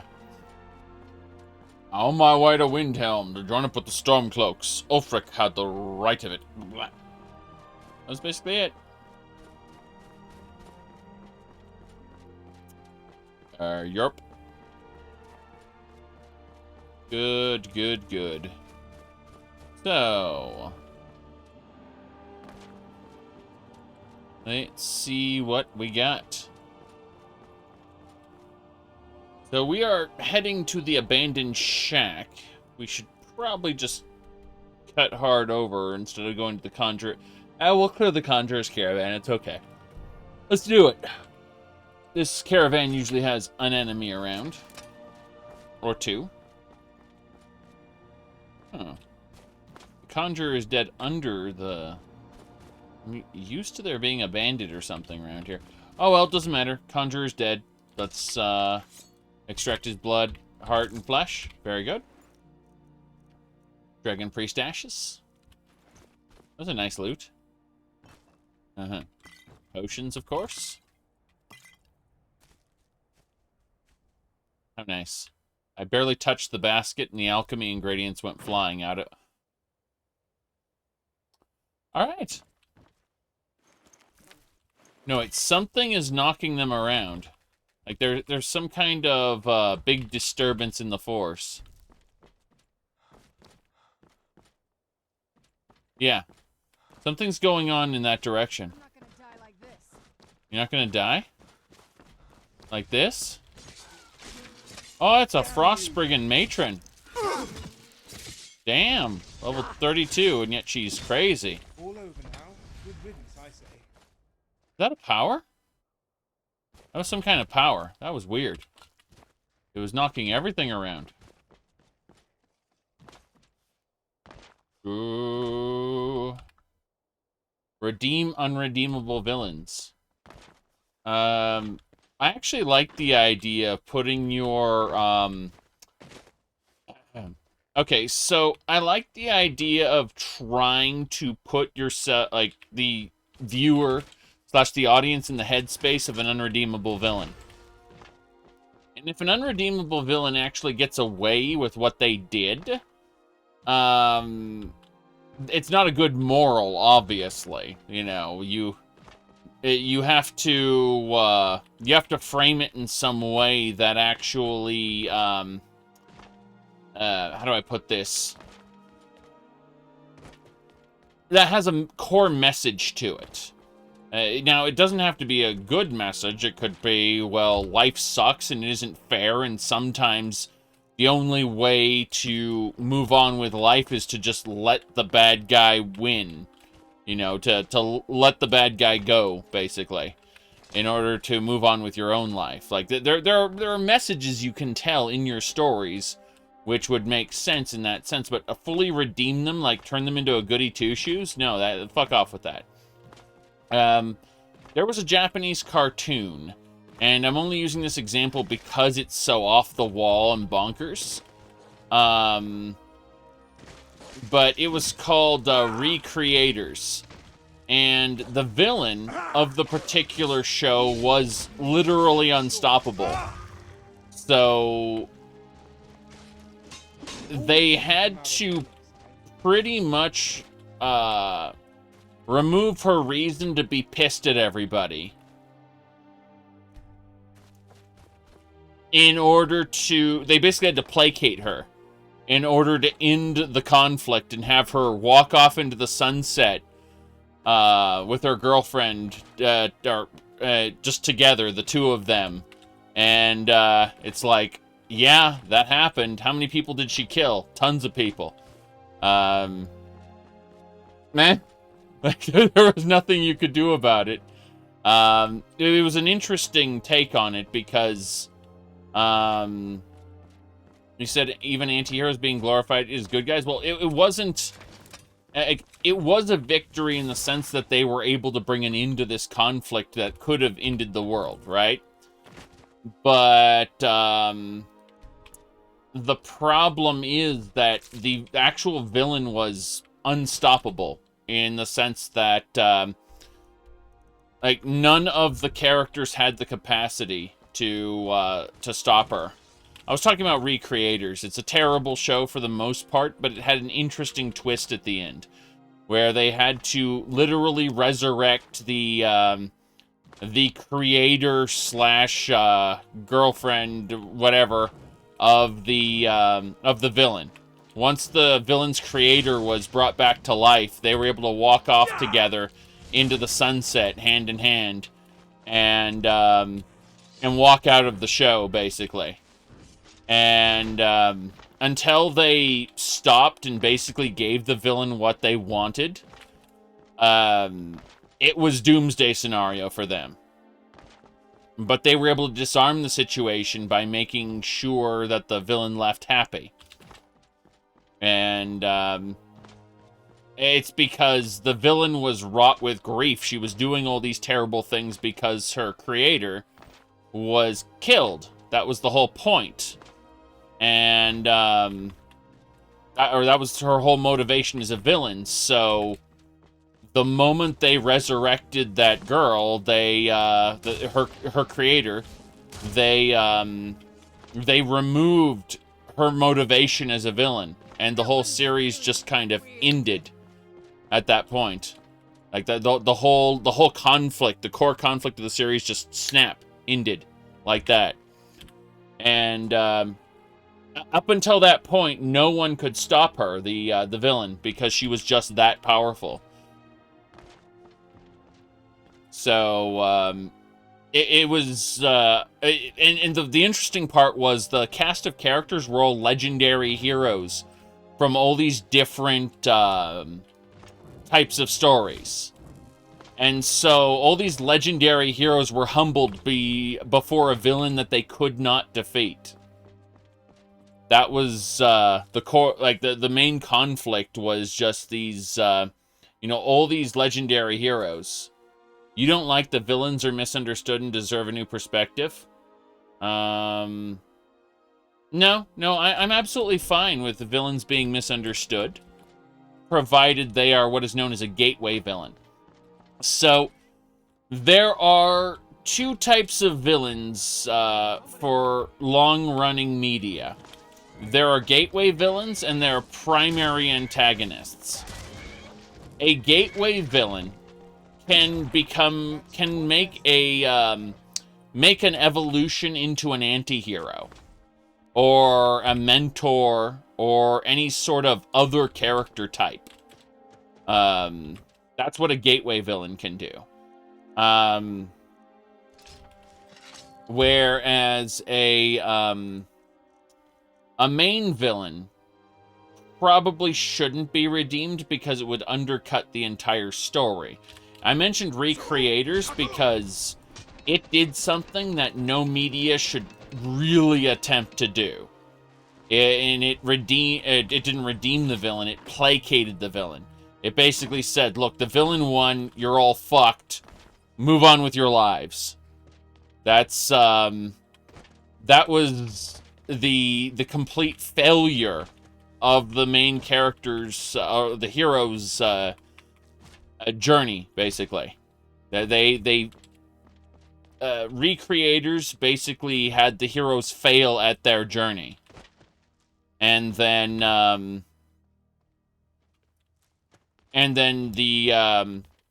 main character had to work around that failure. Because the main character wasn't the hero. The protagonist and the hero were separate characters. This Nord can be harvested. There we go. Okay, doesn't matter. Where are we going? Alright. We went way past the abandoned shack. So let's loop around and go back now. You think the Joker movie inspired a lot of stuff where villains are being humanized and relatable?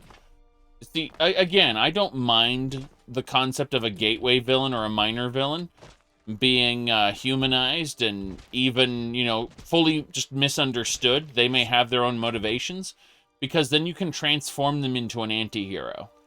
And it's when you have a character who, maybe committed a genocide or you know, a mass shooting or what have you, when you try to humanize them too much, you lose the, like, I guess you, a lot of people want to live vicariously through heroes, kind of a righteousness. And when you take that righteousness away by saying the villain is human too, you lose that simplicity. And things become muddled and dirty. I'm not saying they can't be muddled and dirty.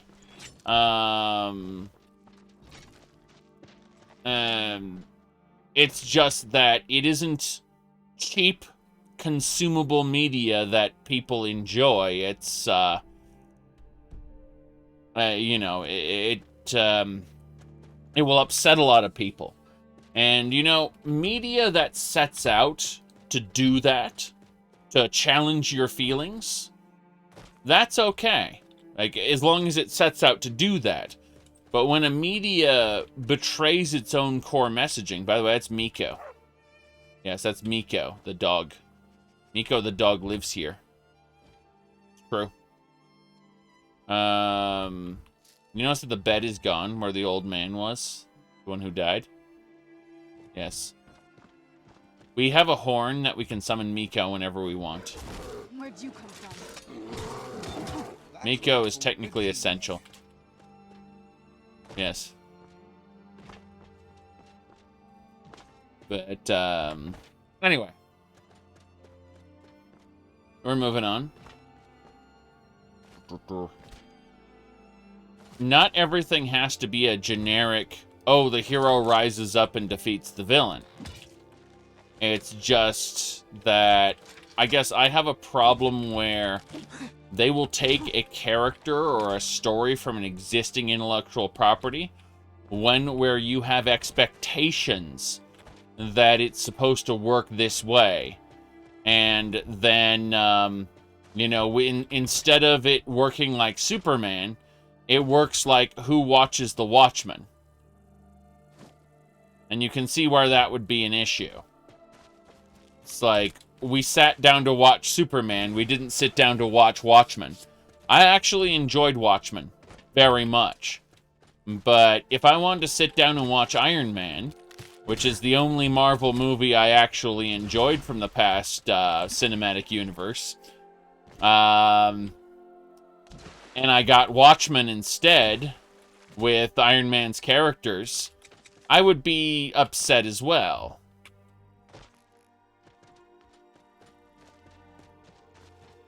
Okay.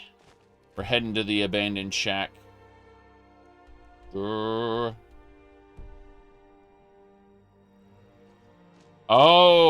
well, the Dracula,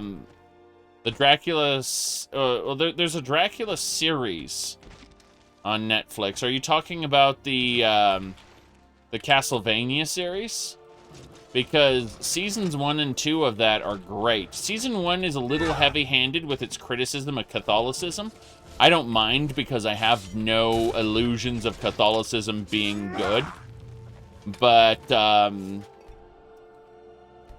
Season 2 was just kind of perfect.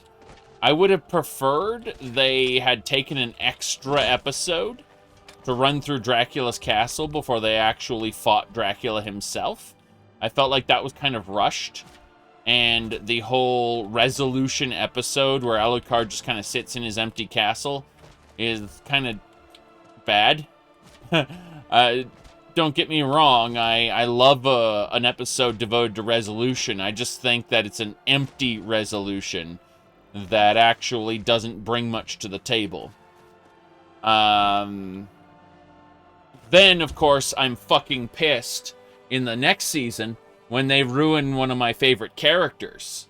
I think it was... Here, hold on. Let me pull this up. So, one of my favorite games involves a character who is known as Hector the Devil Forge Master. And the best way to explain it is to show you his little cutscene here.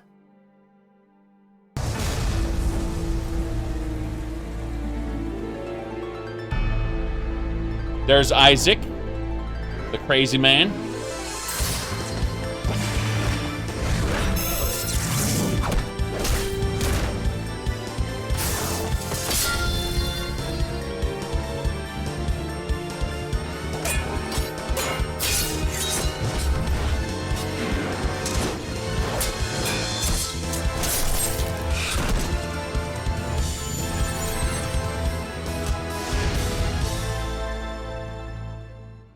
But you can see how they take a character who is just a thorough badass of, you know, Hector the Devil Forge Master, and they just destroy his character in that cartoon. It's the Netflix one. Fucking terrible. You see, Hector's whole character arc is he worked for Dracula. He ended up falling in love with a witch, and they left Dracula's army. They basically betrayed him at the critical moment, allowing Trevor Belmont to get access to Dracula and kill him. Then Isaac, because he gave up his power, he said, like, I will no longer work for Dracula, and he renounced his devil forging. So, because he renounced his devil forging, he was helpless before Isaac, who came and took vengeance for Dracula, killing his lover. And so he swore vengeance, and he chased Isaac halfway across Europe, and he had to slowly regain his devil forging abilities, which is the character progression through the game, as he beats the shit out of, you know, hordes of night monsters. And, yeah, I mean, the only thing they did right is obviously they had Isaac fighting Grand Lafoon, or / Legion, and that was pretty nice. They also did, Saint Germain decently. It was, I think it, let me see here.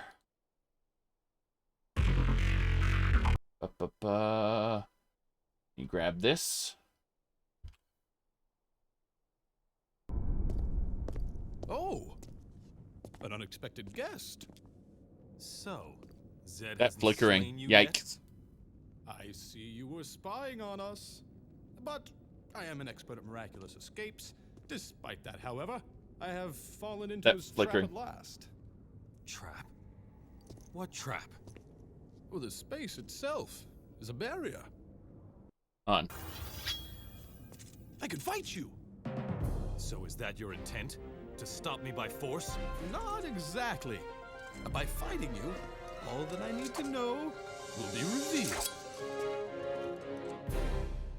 Saint Germain's a Time Lord, so he's a bit crazy. He can freeze everybody, beat the crap out of you while you're frozen. Obviously, you can see how Hector is has his devil there. But you can see, after playing this, and then watching the Netflix, you can see how the Netflix show did him dirty, considering his fighting style here, and you know, just night and day with that character. You know, just holy shit.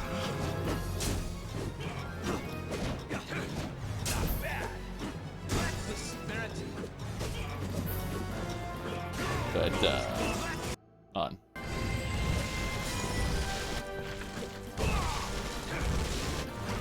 But you can see how Saint Germain is just nuts as well.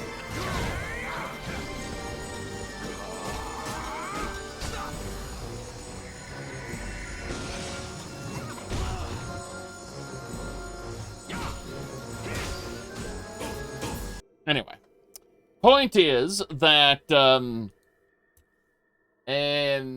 Castlevania Curse of Darkness is one of my favorite games in the series. Not at the top, I'd say like maybe my fourth favorite game.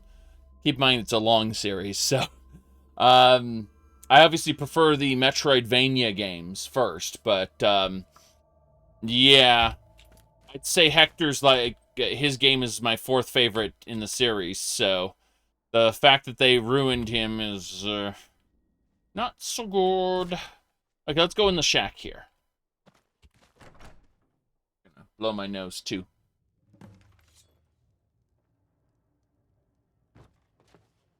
Vala, is that you? Damn, I was trying to frighten you. How'd you know it was me? Like I wouldn't recognize my best friend's eyes? Fair enough. What is going on, Vala? The guards in Solitude said that you were wanted for murder, that you killed 3 of them. In due time, Aaron, in due time. Do you remember Dawnstar? That was 10 years ago. That thief was trying to take more than just our money. That was self-defense. Maybe it was. But what you did to his body certainly wasn't. I panicked. I was afraid. I know. We never did find that second thief who was with him, did we? No. What else happened that day? Vala, you know I don't like talking about this. Especially with... who is that? It's okay, sweetie. He is a friend. He has become as close to me as you have. But what else happened that day? I became afraid. Afraid to leave my house. I got that job at the docks because it was so close. You don't have to be afraid anymore. Do you remember what we did when we got home that night? We performed the Black Sacrament over and over again. After performing the ritual every night for a week, we gave up. After all, the Dark Brotherhood is just a myth. We are no myth, dear. You? Vala? In the Brotherhood? We have heard your prayers. We found the second thief. What's going on? Where am I? You asked, okay, so this is terrible Dark Brotherhood fan fiction. Every like 20 or 30 hours, we do another terrible Dark Brotherhood fan fiction quest. It's a very, very long quest line. So, yeah. It's on my head. Vala, I'm not sure I can do this. Of course you can. Remember, you don't have to be afraid anymore. Soon, this will all be over. I have to be sure. What? You killed my partner 10 years ago. I'll kill you. I swear I'll kill you.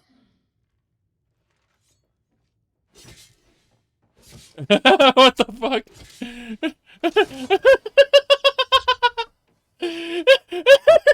That one's really, really dead. That one's really, really dead.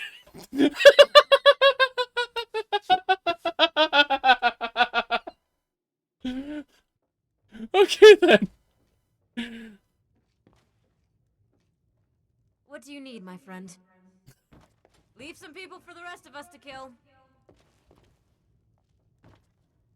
Oh, so you're just gonna prance out? Okay, then. That one's really, really dead.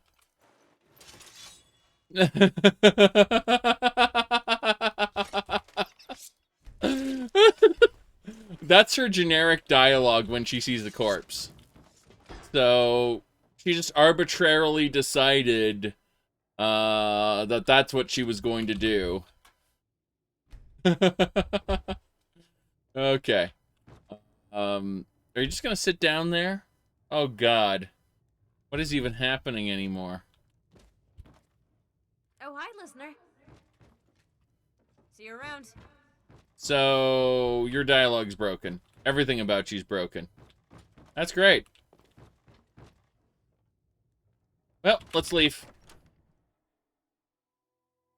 I'll leave and come back in. See if that fixes it. Because, commune with the Night Mother. Apparently that was it. That's all I needed to do. That's it. Vala's over there in that room. Yes. Terrible Dark Brotherhood fan fiction lives on. We're not going to commune with the Night Mother right now. In fact, I think we're going to go do something else. Yes, indeed. We, have a look-see. Let's see. We do need to return to Folkry about, kind sacred trials. Let's see, what else we got? Ugly Love, we don't need that. New Allegiances was the... Oh, we need to return to Velngamo. Alrighty then. Well, that's easy enough. So... Yeah, everything's fine. It says commune with the Night Mother. That's the next step of this terrible quest. So, we're not going to do that. We're instead going to go over to Solitude. Yes. And giant spider. Crunch it! Yeah, I'm immune to poison. Go away. I'm immune to 90% of poisons, I should say. There's a handful of them that can still hurt me. Technically, as a vampire, I should be immune to all poisons, but there are special mod-made poisons that affect even vampires. Because video games. There's the Emperor's ship. Remember when the Emperor died and his ship stayed here for 2 years? It's not a year yet.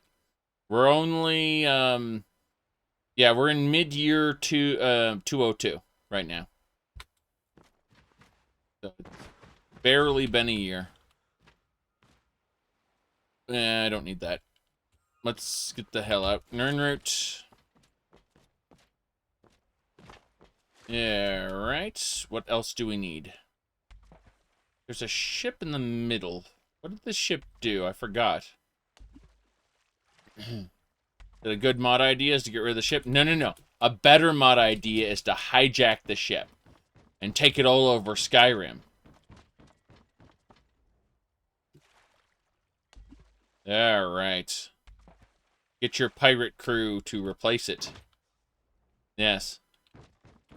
That's why you gather enough followers. You know, like how you recruit people to join the Blades? Instead, you recruit people to join your pirate crew. You need to take a standard follower. Hello there. I'm trying to get around you. What do you need? Nothing. I need nothing. I want... Good business for the East Empire Company means all the more gold for the Empire. Right, of course it does. How many septums do we have? We're gonna have to visit the Pocket Realm really quick. I think that'll do it. Just, jeez. Let's see. It was the Alien Waystone. Why didn't I know that? Very good. Here's where the Emperor was killed. Enjoy the gift shop. Oh, no. Oh, no. Alright, we got the gold and silver septums. What about bullion? No bullion. Okay. We just got bucket. Route. Hello, sir. I don't have time for anyone too lazy or cowardly to make their own way in this world. Yes, because you were born rich, right? Money. How much? Yes. I'm here to change money. So, there we go. That'll do it. Oops. Good, good. We have enough money now. We just changed out a bunch of currency. I don't know how you stand it either. Let's go over here. We need to head over to Castle Volkohar. We're going to actually save the game before we do that, because I don't want to have it all fall down and go boom. Yep, Castle Volkohar. Take our boat there. Fight skeletons? Skeletons haven't respawned yet. Okay. Well, in that case, let's head on in.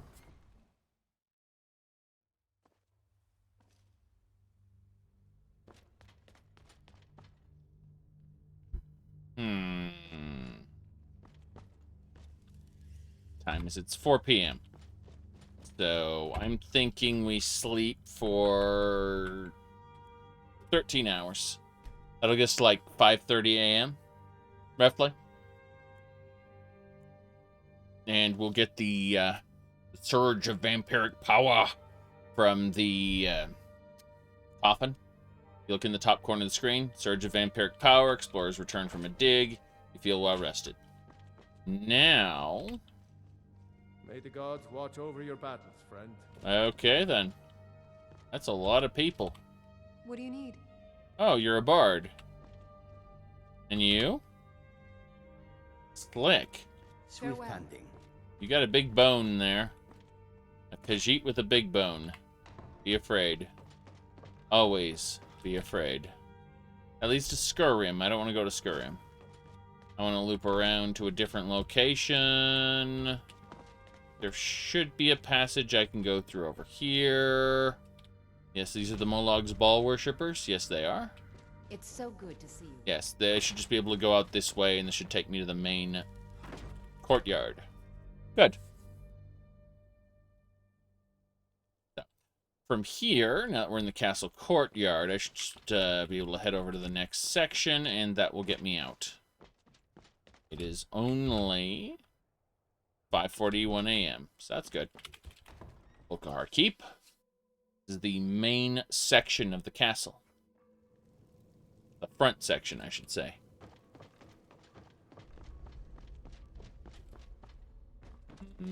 Hello, Velgamo. Life here is better than you could find anywhere in Skyrim. She's been welcomed into the family. Very good. Should you visit her again, I suspect you'll find our new sibling appreciates her transformation. Of course. Anything else? Speak with Garen Morethi. He has something for you. Garen Morethi. Why me? Oh. Right. Let me go. Take that human flesh. Let's see. Oh, there's fate cards sitting there. I suppose Harkon did need fate cards, didn't he? Ah, well. We got a throne here I couldn't bother with. And no new blood potions I see. That's unfortunate. Well, where's Garen Morethi? Where is he hiding? Archon was big into competitive fate card play. Oh no. You're Farron Sadri. The wenches are here. Coffins are all empty, so the vampires are awake and wandering the castle. Hello there. I am above the petty squabbles here. I have lived for far too long to be bothered with them. I saw more than enough political maneuvering in my time in House Dress. I was tired of it then, and I'm tired of it now. Yeah, so all you care about is maintaining your lush hair. I just imagine that he kills people and scalps them and then wears their hair. You can see the little the kind of ridge here where he's wearing the scalp of the person he killed. that's my headcanon for the character. All right, what can I do to help? A cadre of lesser beasts has become a nuisance, taking too bold an approach to their feeding. The herd is becoming distressed, which makes it more difficult for us to slip in and out undetected. Understood. It is time to cull the weak. Until next time. I can cull some people at Bloodlet Throne. Is there anything else over at Bloodlet Throne, though? Because that's the southern end of this province. I'm wondering if there isn't any Falkreath jobs. I guess there's a single ringmail armor in Gloomreach, but I don't want to do Gloomreach. A lot of this feels like a waste of time. I guess this is just another job to do there. There's, yeah, multiple items to return to Fiction, or somewhere else, I should say. Yeah, most of my stuff I need to do is in Winterhold and Windhelm, not in Castle Volkahar.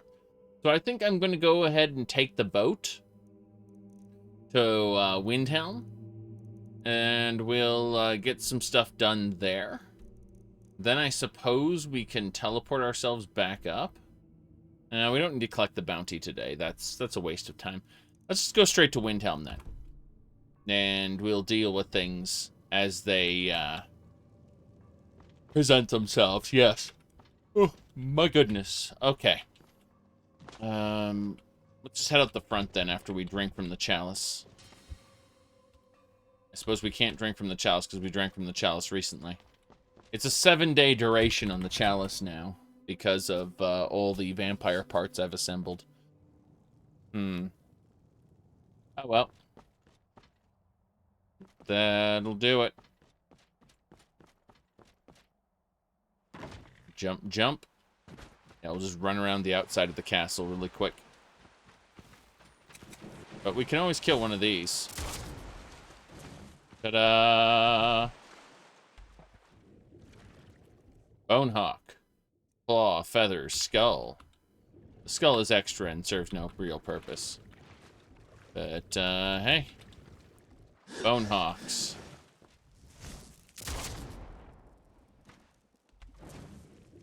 That'll do it. A lot of salmon we've gathered. It is nice, though, to be able to grab a bunch of alchemy ingredients. Just zap the bird, retrieve the bird's corpse, repeat the process.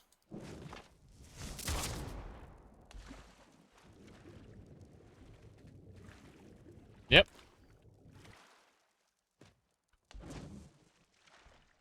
Up and away. Now, we'll head on over to Windhelm. And from there, we'll figure out what we need to do. We'll have our followers stay put on the boat for now, though.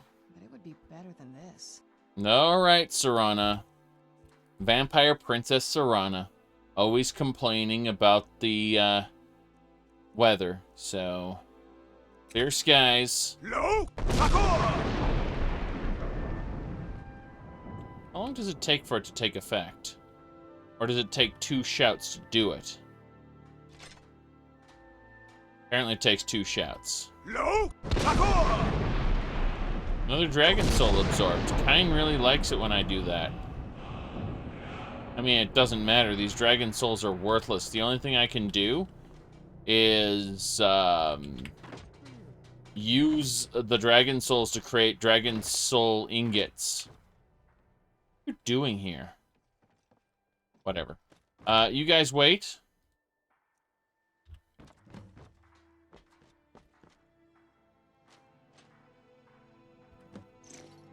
Come on. Deal. Okay. We are over encumbered with fish. Truly. Fish was our downfall all along.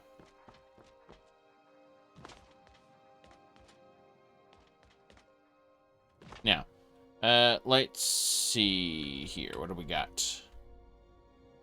Ah, we have a item to return. Interesting. Let's go have a look and see who's around.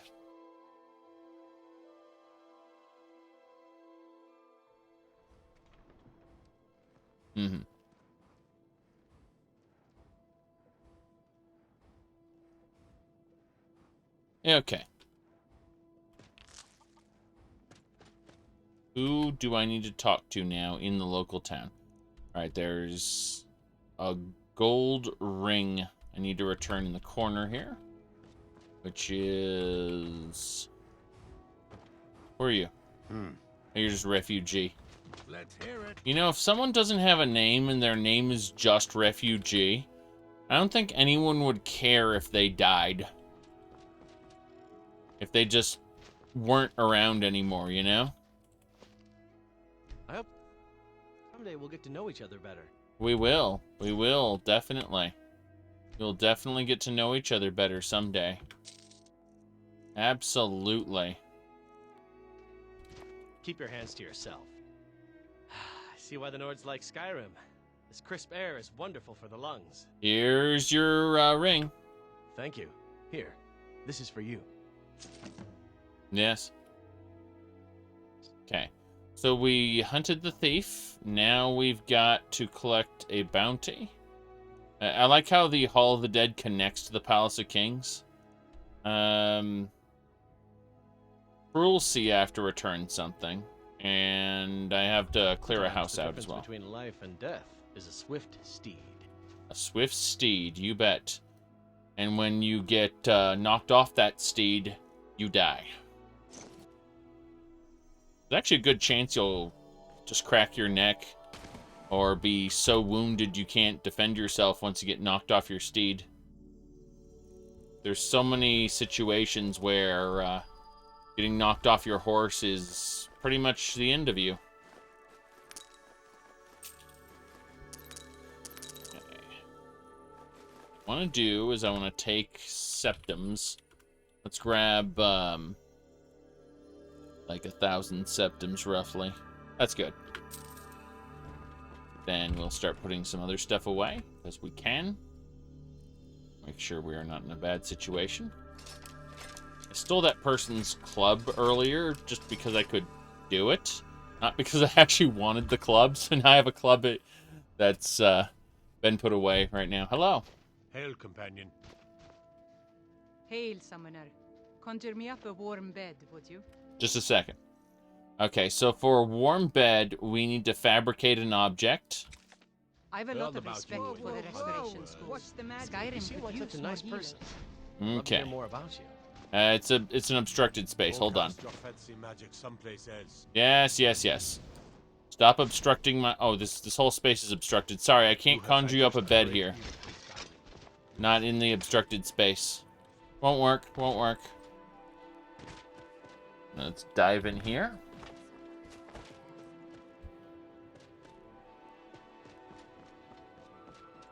Yes, everyone burned to death when they tried to conjure up a warm bed.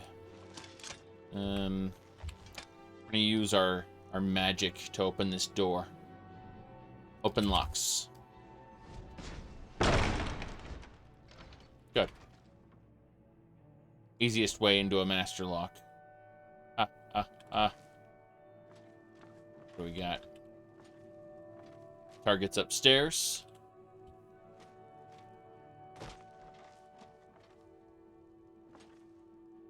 Mr. Cruel Sea. Extract the blood. Feed on him. He likes me now. I formed a blood bond with him by feeding on him that way. I could also embrace him, turn him into a vampire follower. You can do that with any follower in the game, which is nice. I wanted the potato bread all along. I've taken everything except his house key. He no longer has any items. That's how lockpicking works. Pickpocketing, sorry. Because his pockets are just full while he's asleep. That sounds weird. That's because it is. Hello, sir. I'd like to talk to you. Good to see you again, friend. See, I'm his friend. Here's your medallion. Thank you. Here, this is for you. Should have been an adventurer like you instead of a farmer. Damn right. Go back to sleep. Go back to sleep. Notice that he isn't alerted that I'm in his house or anything. That's because I formed a blood bond with him, so he thinks we're best of friends. I'm gonna do the same thing to her.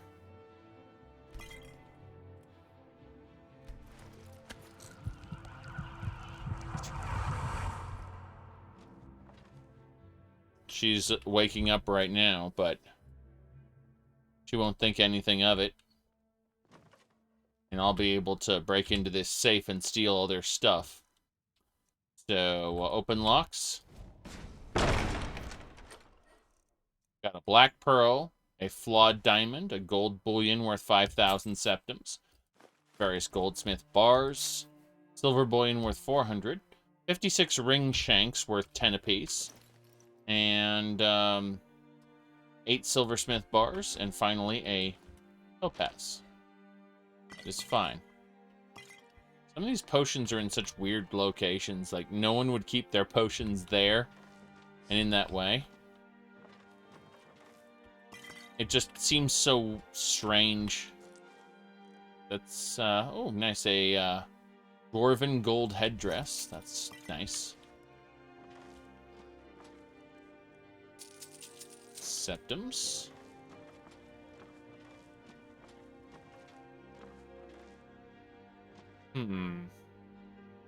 Okay, their servant isn't sleeping, unfortunately. That's how I was able to get the other two. But, go have a look at the servant and what she holds. She's kind of standing there doing nothing. I'm going to hold off until it says in the top corner you're ready to pounce. And as soon as it says that, I'm going to interact with her. There we go, we're ready to pounce. Good. It increases our pickpocketing chances by 20%. So.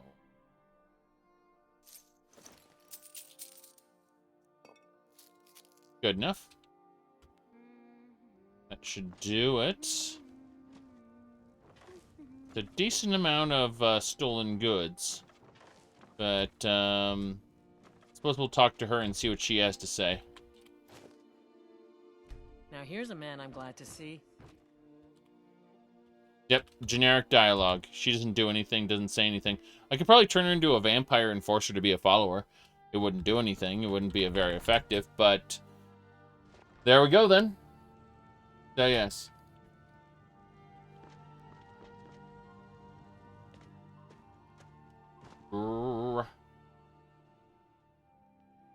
Okay. Give me a second. I need to take a screenshot of something unrelated and just send it to someone for raisins. Alright, that should do it. And there we go. I screenshot sent to the appropriate party. And I'm back. Okay. There is a house I need to clear with valuables.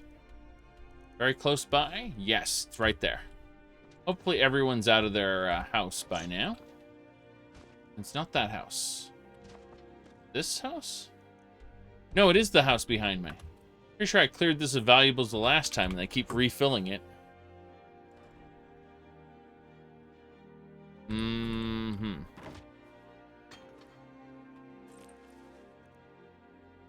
Earrings. Wow.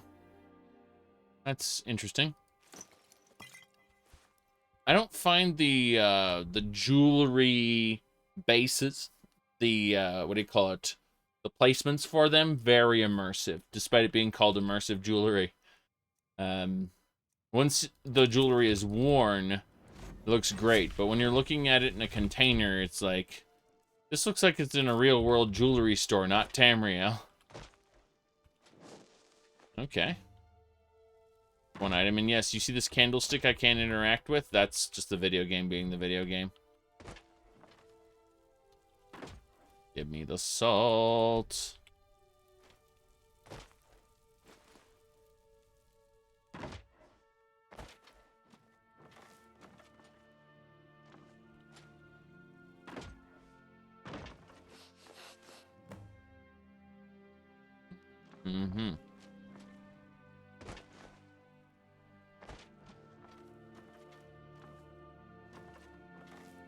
Boots there. Goblet. Okay. We got what we needed for Vexy. Not sure if there's a Delvin quest in this area as well. It's possible, but unlikely. We've completed the objective for this location, though. So what we need to do now, we just need to target her long enough for it to say I'm ready to pounce, and then I will do so. mastery of pickpocket serves you well. You've gained an additional perky point. Very good. Took everything. Let's have a look at our perks. We actually have plenty of pickpocket space. We might get Thieves' Eye. When we enter a major city, it illuminates a random citizen for 300 seconds. If you interact with the target during that time, they will carry valuable items based on your pickpocketing skill. It can only occur once every 12 to 60 in-game hours. Noting that you saw nothing once a day can also, if we go robbed blind, also adds the Thieves' effect, the Thieves' Eye effect. So you can double dip on that if you want. Death's Emperor is a cursed septum, appears in your inventory. When it's in someone else's possession, you deal 100% more attack and critical damage to them.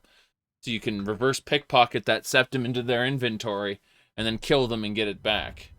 It's a bit silly, actually, but hey, whatever. Based on all of this, though, I think we'll go with Thieves' Eye.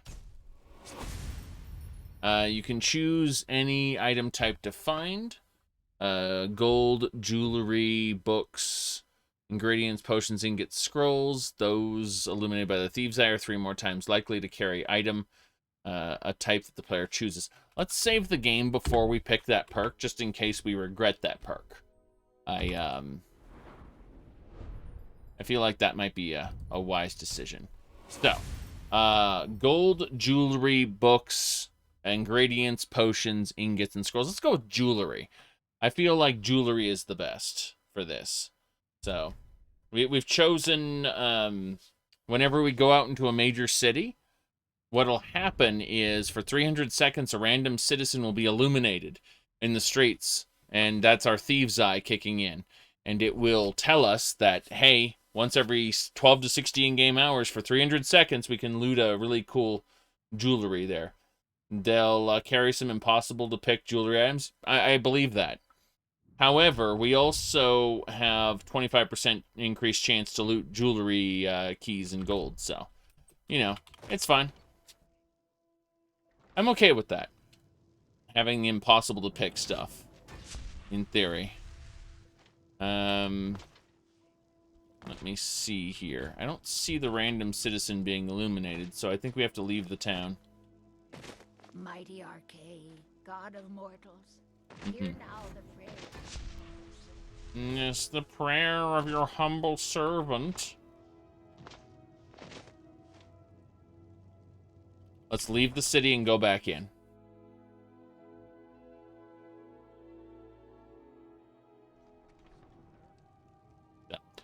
We're gonna just head back in, and that should activate the Thieves' Eye ability. Maybe. Possibly.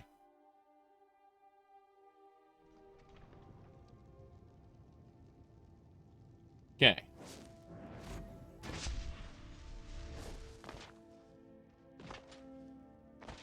I've seen a 12,000 piece of jewelry that I had a 30% chance to pick, so I suspect we'll get it eventually.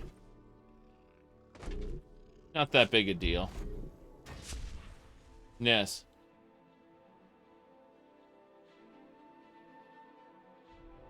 I missed it when I left the exile house. It should say the target. It didn't say the target as far as I was able to tell, but I mean, I'm able to just reload it there. Let me see here. When I exited the house, well, you know what? Let's just reload to when we hit Windhelm the first time. And we'll see if it says. Yes. Because I don't think it said the target. Oh, someone nearby has valuables, it says. Someone nearby has valuables. That's all it says. I don't see... Oh. There we go. God of mortals, hear now the okay. That's my target. And it looks like they have Dragon Priest Ashes. They have a common soul. You have committed crimes against Skyrim and her people. Wow. What say you in your defense? Hey, you know what? I'm with the guild. How about you clear my bounty? I can make all your problems with the gods go away, but it'll cost you. What That's fine. Done. Now, move along before you get me in trouble. Right. Okay. No problem. So, we'll be able to attach that to the You Saw Nothing Rob Blind power later. And I think that'll be nice. Like, we'll be able to make use of it frequently. Like, once a day. And it'll be stupid. You have committed crimes against Skyrim and her people. Doesn't matter. Alright. Well... Yes? Nothing. Go away. Alright, I guess that's it then. There's no other jobs I need to do in the town. Let's head over to the Palace of Kings now. There's no criminal record, no reputation loss, just, I can make all your problems with the gods go away. And it gets silly when you combine it with an extra perk from illusion. Well, I mean, I have 100 illusions, so... Let me see here. Wilting, Shadow Refuge, let's see. They lose magic resistance. The Entice Barter. Oh god, Entice Barter? Wait a second. So, in other words... What the Thieves' Eye would be combined with like forcing them to initiate a trade, but wouldn't you still be buying those items? Isn't that still a barter, not a steal? I don't know. Remember, I've ruined the economy, so barter is a bit nuts. As in, it's not desirable.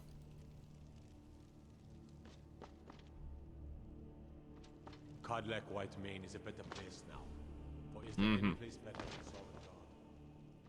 Alright, let's go meet with the, Hello, I need to talk to you. Good to have you by my side, friend. Yes. I need reliable people around. The giant's dead. Excellent. You've done us a great service. Here is your reward. Of course. Travel safely. It's dangerous out there. Very good.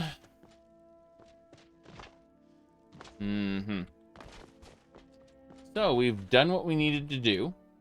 And I'm looking around at everything. The last thing I need to do is talk to a contact. Out here. It should be in the second section there.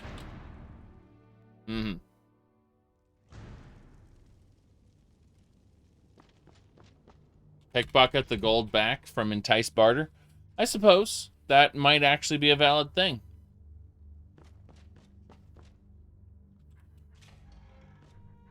Hello there. You have something to say, dog? Something on your mind? I feel so helpless out here. The people of Riften depended on me, and I failed them. Unmid and Anuriel shouldn't blame themselves for Riften's fall. I am the one who's ultimately responsible. Damn. This is how things work, apparently. This is how things work.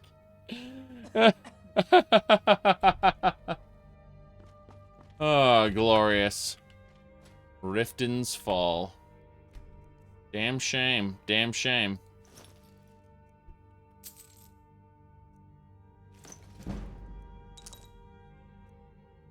Yep.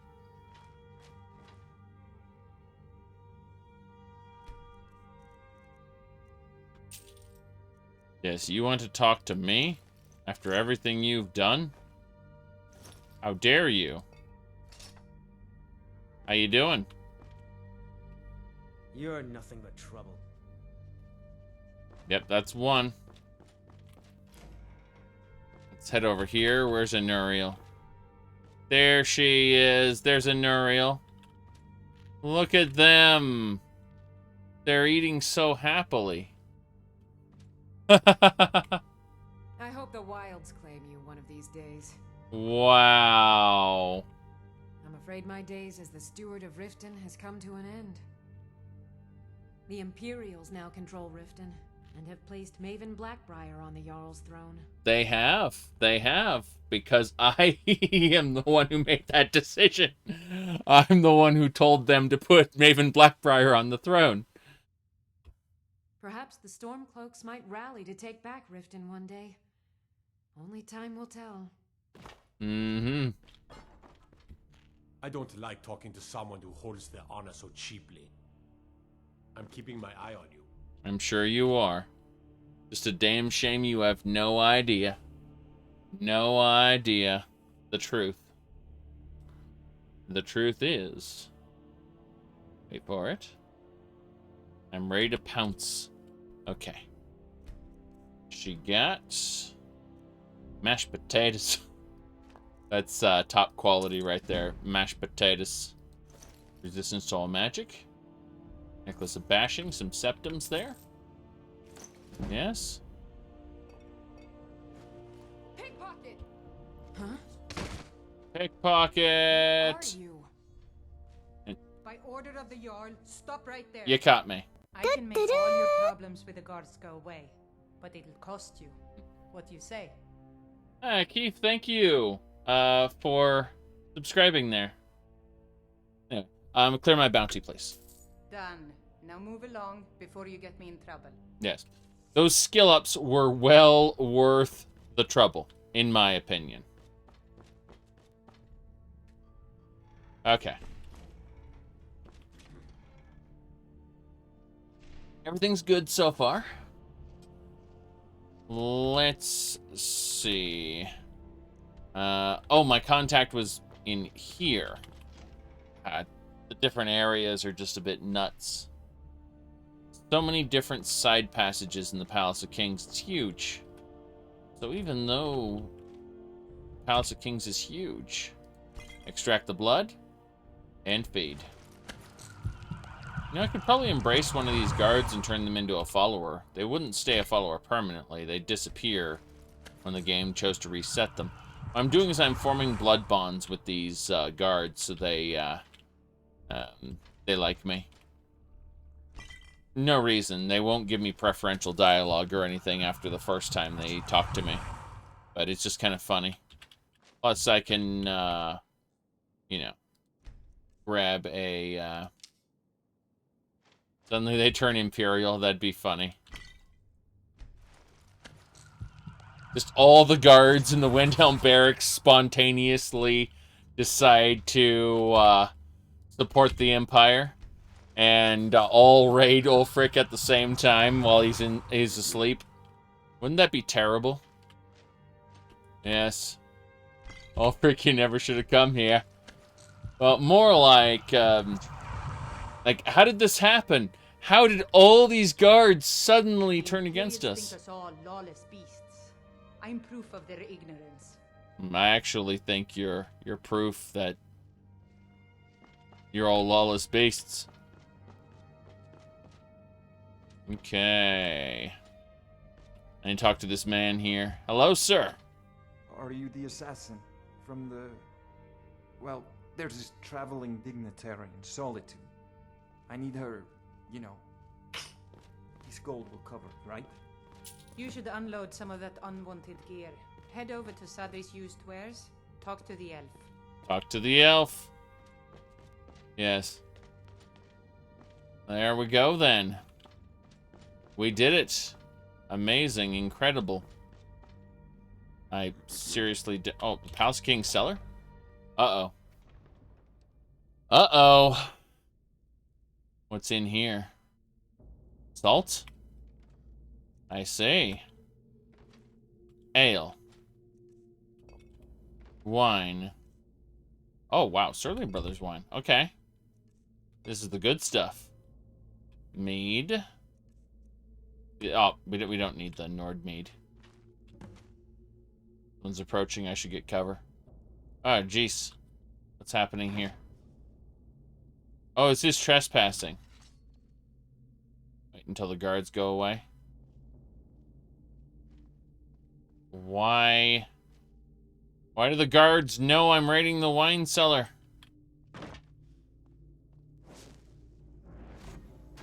Silence. I'm not here. You don't see me. I'm invisible and silent. Go home. Go home, guards.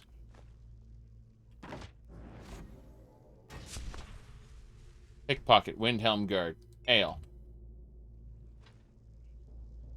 Leave!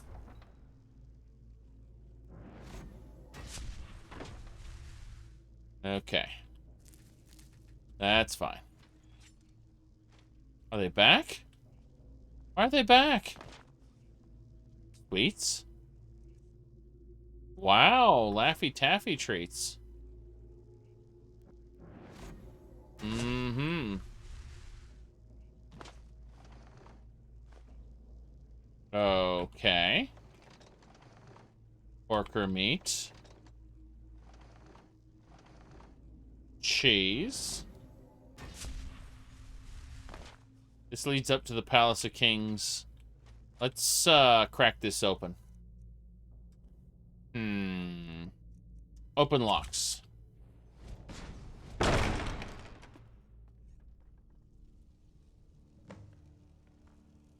Wait till the guards go away.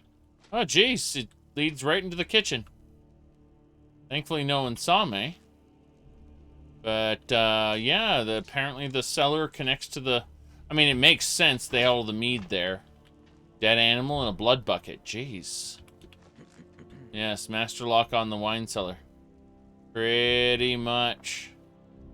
Pretty much. I had to use, I mean, I'm at a point now where I don't even care about master locks. All I do is I look at the master lock and I pretty much say, "Feel the power of my magic!"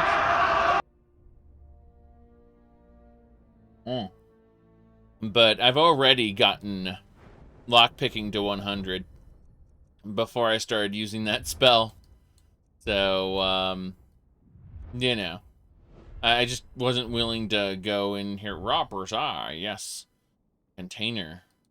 Golden Touch. Find more golden chests. Actually, that's pretty good. I might want to start spending... find golden chests. Corpses. That's actually really good.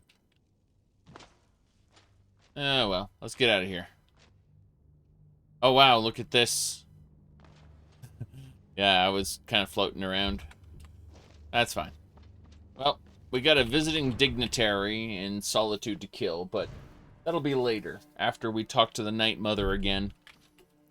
Because the Night Mother needs to tell us what kind of terrible things in the fan fiction we have to do. But we're not going to do that today. We're going to instead start heading down south. I'll see if there's any more quests for me to pick up. But for the most part, we're going to head down south, get to Riften, and we'll be turning in the Ancient Staff as well as a few things to Delvin and Vexy. And once that's all done... Hello there. Spare a coin. Train me better be a pickpocket. There's nothing more I can teach you. Yes. I was gonna say, I learned my basic pickpocketing skills from her. I hope the wind dies down a bit before tonight. Hard when you've got to sleep outside. You want something from me? Yeah, have a septum. Oh, thank you. Divines bless your kind heart. Yep. See, the reason she's a beggar is because she needs to spend all her money to maintain her absolutely ridiculous hair. Alright. South it is.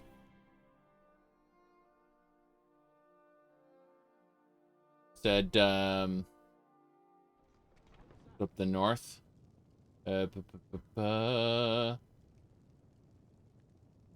Cats put out in the shelter. What? 4 cats living in your yard after you put a shelter out. Aw, that's cute. That's cute. Alright. Unfortunately, the problem is once they grow dependent on you, you'll never be able to stop feeding them. They will come to... After 20 years, you have an island of cats. Japan does have a cat island. They also have a pig island as well, but... yes, there is a pretty famous cat island. Wherever you go on that island, you'll be stalked by cats who want attention and petting and food.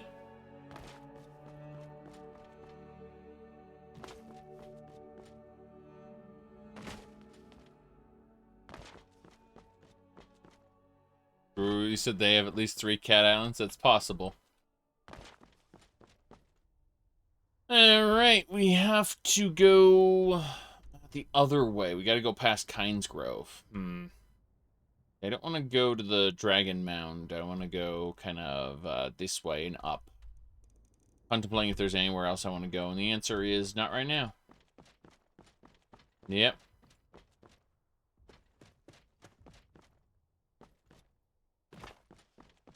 You have rescue dogs that are scared of the cats? I believe it. Using beneficial potions and ingredients is 30% better. How nice. Oh, and Dark Naga. Damn. Thing's pretty strong. Oh, great. That's exactly what I had figured on. Okay, then. So, it's time to fight a dragon. Couple things we have to do to start this off. Step 1, we summon our followers. Step 2, we prepare the Dragon Wind. We got him. The dragon must land now. He is forced. You're as good as dead. You're as good as dead, dragon. Okay, we're gonna start draining his vitality. The horse! The horse! The horse! Damn. That please land shout isn't really working very well. I hit him with it a second time. So hopefully he gets the hint. Oh, he got the hint. Thank goodness. I was gonna say... he certainly wasn't getting the hint the first time. I think he's breathing on a bunch of the people there. Could be a big deal, though. I'm gonna get that second shout in and start draining their vitality. Let's clunk them. No, that didn't work quite as well as I wanted it to, but it'll have to do. We got this. Fall to me, dragon. We've done it. We've destroyed the dragon. Yay. That is a dragon fight.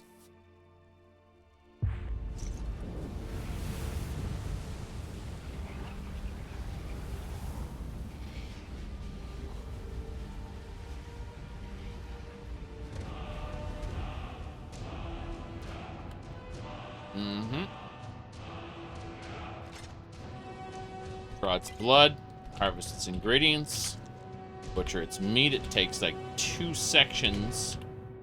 Fully harvest. And then we got an ebony sword, a gilded helm of alteration, 2 gold Alicias, some septums, and some arrows that it received from the guards. Got it.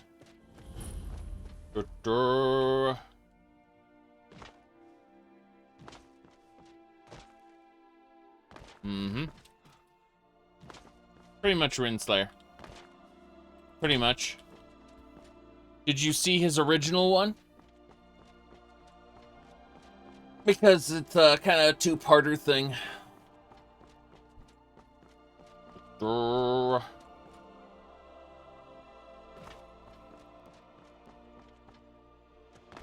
Let me see.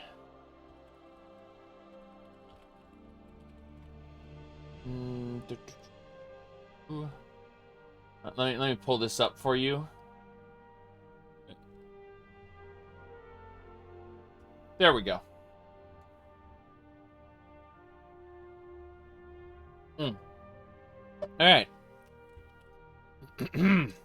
Let's get going. So, we are now going to go ahead and use our crucible. And we're going to put away all the alchemy ingredients we picked up.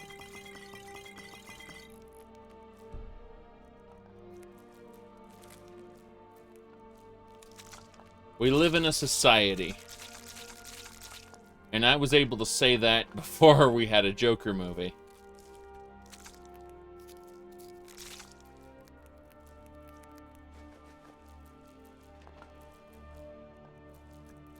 Alright.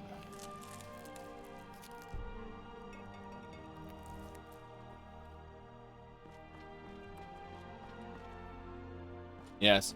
I've known for quite some time that we live in a world where your opinions from like 5 or 6 years ago can have terrible consequences for you in the here and now because people just love to destroy each other for no reason. So, certain things are best not talked about. Anyway, hello, sir. I'm on my way to Solitude to join the Legion. A united empire is better for everyone. Well, why are you going to Windhelm? Pretty sure you're a little silly, sir. Yes.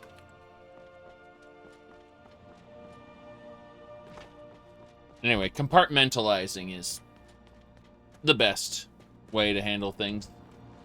Unless you count on your internet fame for some reason.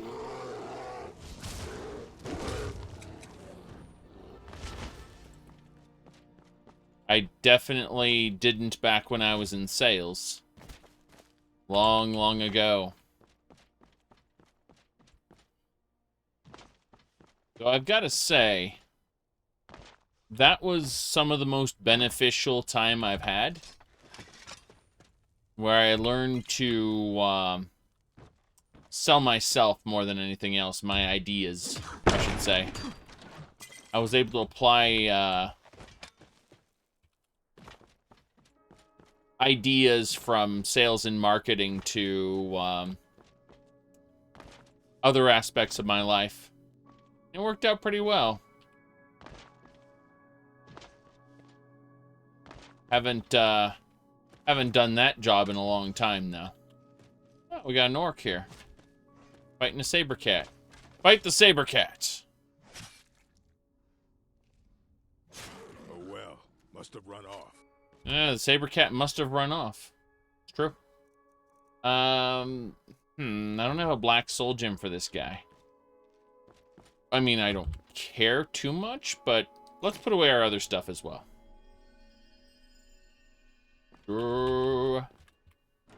Okay.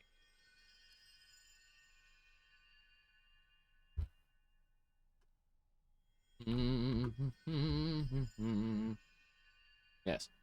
Okay.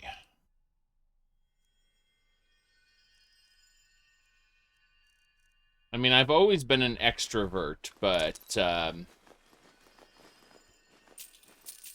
there are certain techniques involved in sales and marketing that are just useful across the board.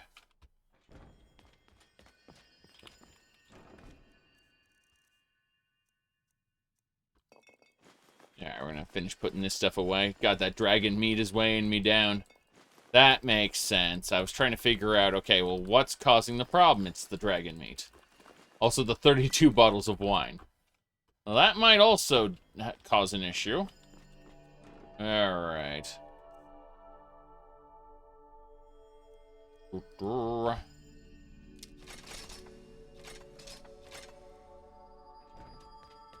Mechanic. I gotta say, I never pursued anything like that after shop class in high school. I'm extremely glad that I did do shop class because I learned enough about cars to know when a mechanic is bullshitting me. but I never really put it to use. Kind of like my electronics classes in... Whoop. Hold on. Pay attention. Okay. Sorry. Distractions. Okay. Wait. You need 4 new transmissions to fix that broken bulb. Ain't that the truth, though?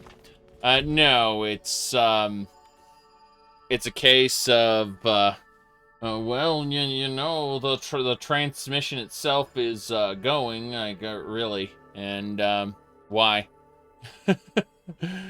Very simple question. Why? Now, and what does this part have to do with it? Okay, so, apostrophe S. Be surprised how ridiculous that is. Into college for chemistry, but you knocked up the hostess at the restaurant while you were working on... Oh, yeah. You work on cars, so you had to commit. I understand. Okay. Grabbing these back really quick. I think that'll do it. Okay. Good enough. Still need those black soul gems, though. Yeah. Let's grab, like, I don't know, 10 of them. That'll do.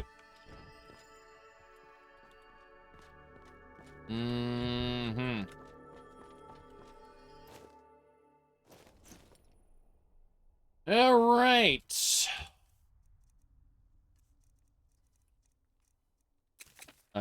Soul Trap. I am waiting for a good death. I understand. This man is waiting for a good death. He wants to die. He definitely wants to die.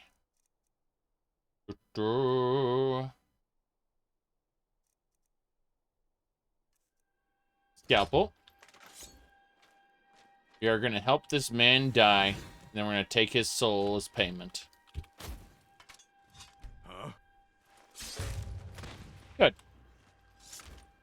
And then his blood, his liver, his flesh, and bow, battle axe. In fact, we'll just take everything. There we go. Yep. We are a bit covered in blood. That's fine. No problems here. Let's continue.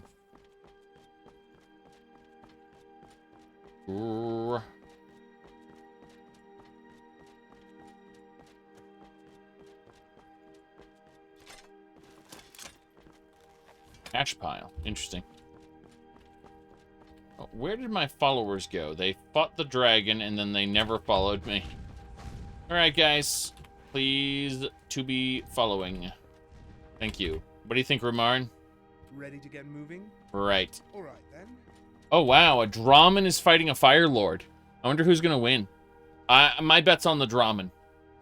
And the Fire Lord's dead. Okay. That's a level 89 Draman. Okay. That is actually very concerning. There's a spider there, too. Good. Let's nuke it.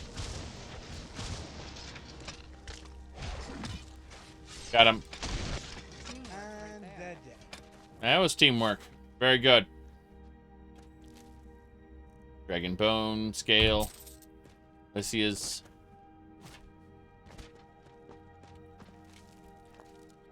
Yeah. I'm not saying you should have a backup plan if you're working for Chrysler. But I'm certainly thinking it loudly. Don't get me wrong. How do I put this? Oh, you're not actually Chrysler anymore? Okay. I was gonna say that, that would have been an issue. Okay, hello, sir. This one has something sweet for the fellow traveler. What do you mean? The finest skooma, the sweetest moon sugar. At a fair price, of course. I was gonna say that that doesn't seem legal. Ah, a snitch, eh? Can't have you running to any guards now, can I? Never should have come here. Are you really trying to punch me? Do you... this mentally deficient skooma crazy Khajiit tried to kill me because I, snitch! I mean, you're level 97, but you're trying to punch me. Teamwork right there. I don't even know. It's so dumb. Haymakers for days. Still not good enough. This man sucked out a dragon soul just down the road. Maybe I should punch him in the face. Alright.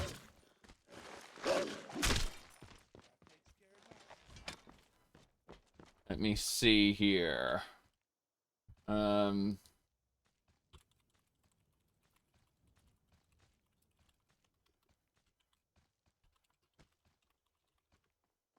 think it was, okay.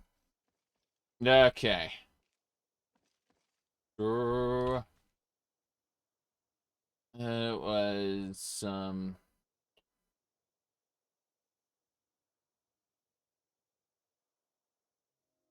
I'm trying to find the actual, in here, crazy enough, Haymaker. Alright.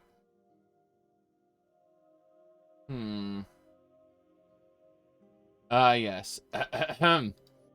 So, this was a weird social media post someone did on, I think, on Tumblr, maybe?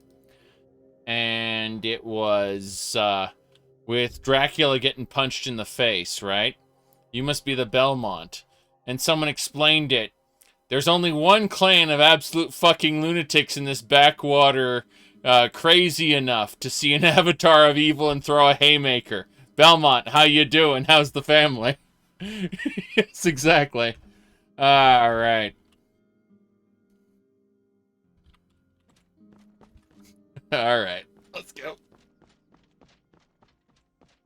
But no, goddamn Khajiit defaults to punch in face. Good. That's some pork for us.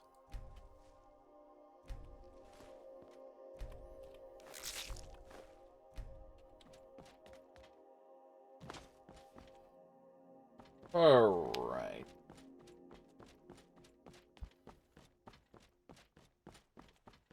The Castlevania remake was pretty good. Oh, season 1 was pretty good. I've explained my problems with the later seasons. I'm a huge fan of Hector the Devil Forge Master, and you can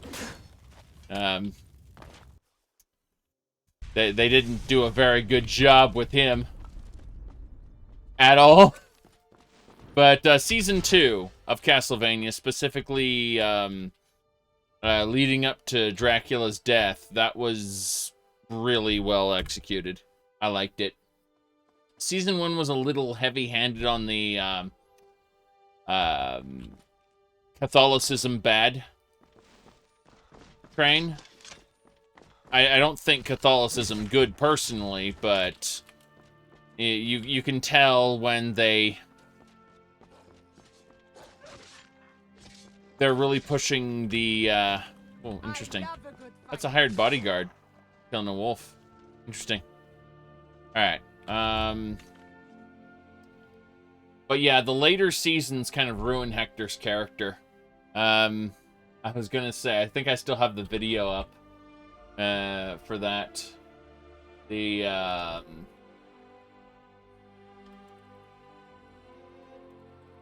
yes, the Curse of Darkness opening. I freaking love that game, though. Seriously.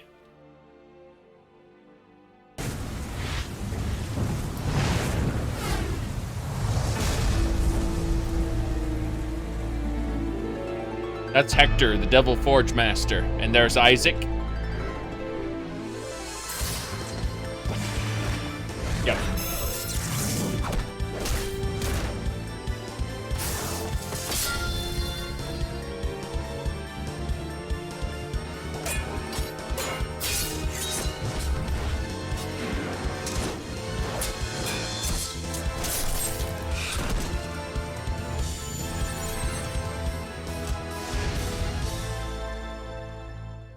See, I can't take that series seriously when they, at least in the later seasons, when they fuck up his character, because,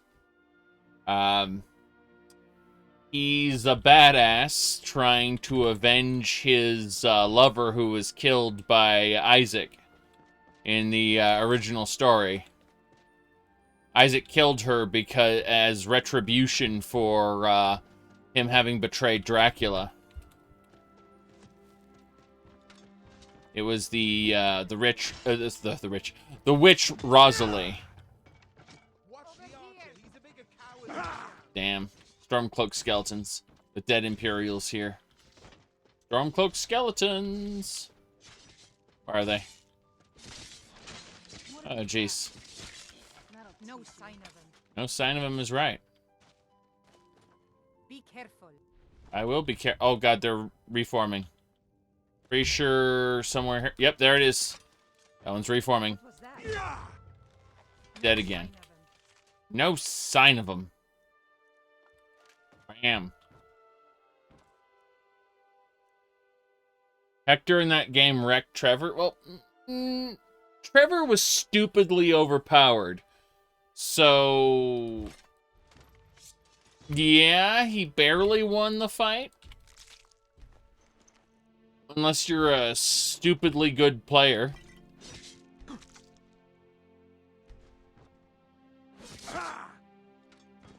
Yeah, dead Imperials. Ooh, glacial crystal armor. That was worth it. More skeletons to fight. By the way, did you know this watchtower is built over a truly terrifying location? The old forgotten castle beneath the mountain. Yes. Ah, crap. Skeleton Knight.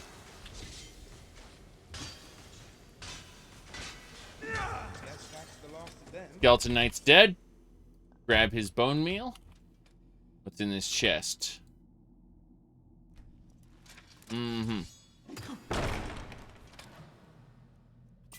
Okay. Skeletons are animated by dark forces. They can't move from body to body as far as I know. Alright, this is in the Volkihar. Oh, here we go. Skeleton Paladin. Oh god. Look at that skeleton. Looking at that skeleton paladin makes me question. There's a very good question here that I need answered. And some of you may know what that question is. What's a paladin? Yes. So, let's fight the skeleton paladin. There's a skeleton knight and a skeleton paladin here. Good. Killing people is no way to make a living. I mean, you gotta get a little bit of dust from the tabernacle and put it in some ordinary water. And congratulations, you have holy water. That's literally what oh, it's a bone wheel! Kill it. Kill the bone wheel. It's level 89. Yeah. So, that was frightening. And a bone looper. Oh, this is a little insane. Who's there? Who's there? More of you! Jeez. So, what's interesting is that, the idea is when you're in a church, it's sanctified ground, right? Holy ground, essentially. So when you get dust that's accumulated in the tabernacle, that is also sacred. So the idea is you sprinkle a little bit of that in water, and it sanctifies the water, which is why that's what holy water is. Essentially, you just add a little bit of dust to regular water, but it's holy dust. because it's accumulated in the tabernacle. At least that's the original concept of it.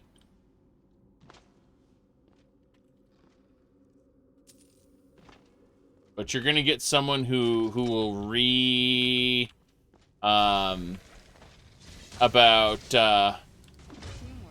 about me talking about Christianity and holy water, because they'll say that their very specific denomination doesn't use holy water. And I get that a lot. People who say you're let me see here. If that's how it's spelled. Anyway. Am I Catholic? No. I'm a deist. Deism.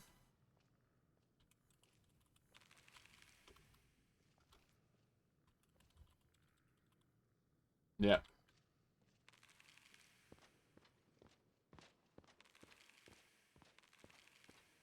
Okay.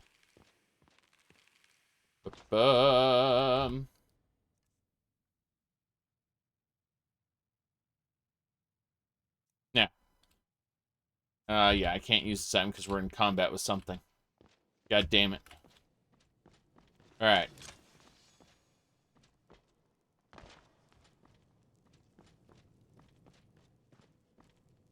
Deism is the belief that there is a God, but it comes with the complete rejection of all mortal forms of revelation. In other words, no prophets, no holy books. God is too important to talk to lowly humans.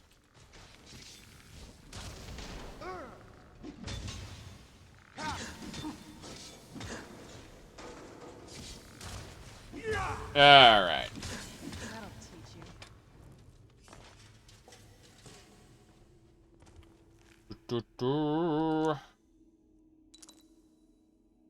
Falmer shorts. Why does the Looper have Falmer items?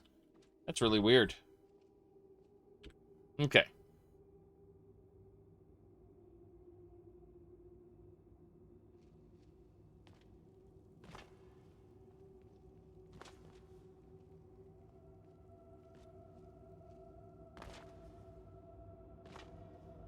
Mm-hmm.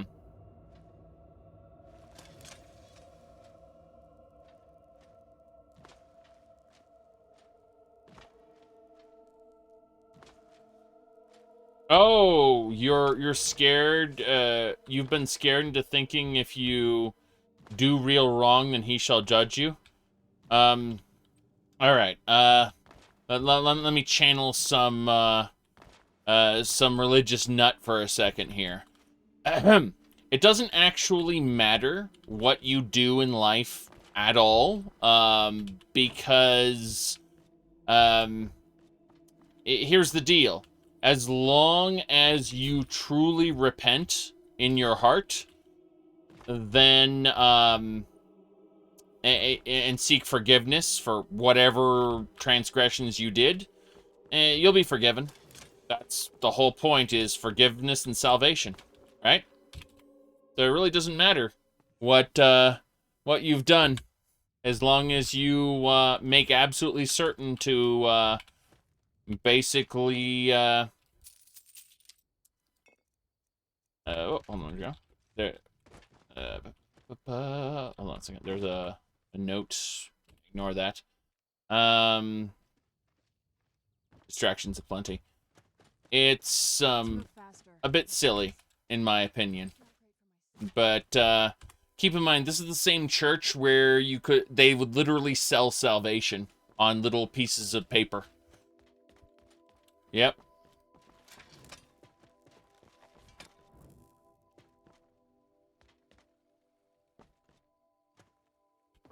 All right.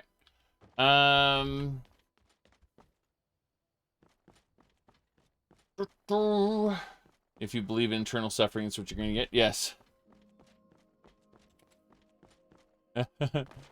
Everything you said is sarcastic, and you were raised that way? Okay.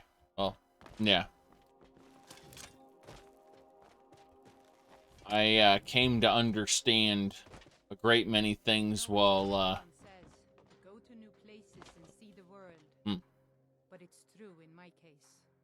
I never bargained on seeing more than I liked. wow. Yeah. So I was listening to that dialogue there. I am just, how do I put this? I've had many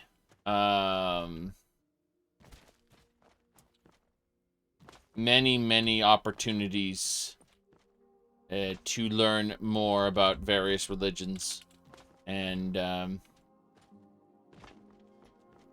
I find that it does give you an insight into certain historical events.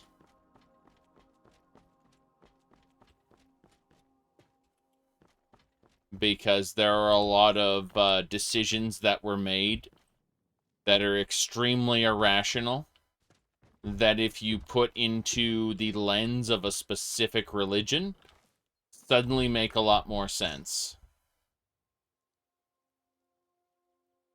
Alright. We wait. We wait. Good. What do we got? Arrows. More arrows. Mead. That's fine. Confiscated goods. A grand soul gem. A chain choker. All good stuff.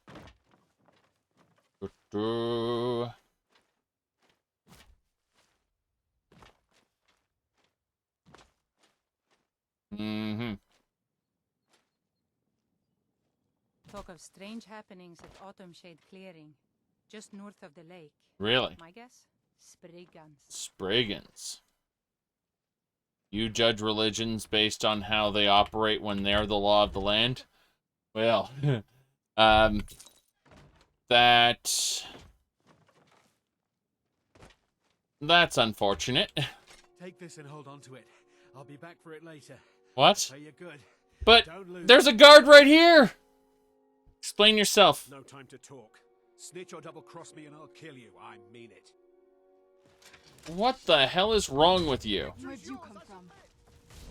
No. You don't get to submit. You threatened to kill me. And now you will die. Let you live this time. What? Death is highly overrated. I'll let you live this time. Done and done. He lost his soul. And he gets scalpeled. Yes.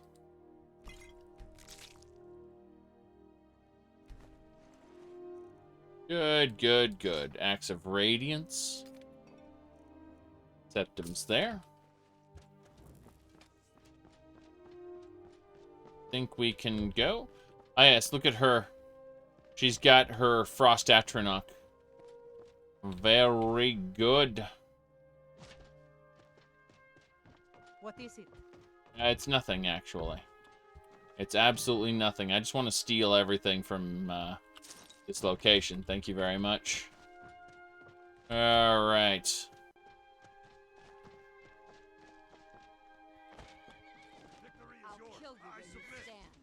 Oh no. Wait, you yield? Now you must fight the horse to stand a chance.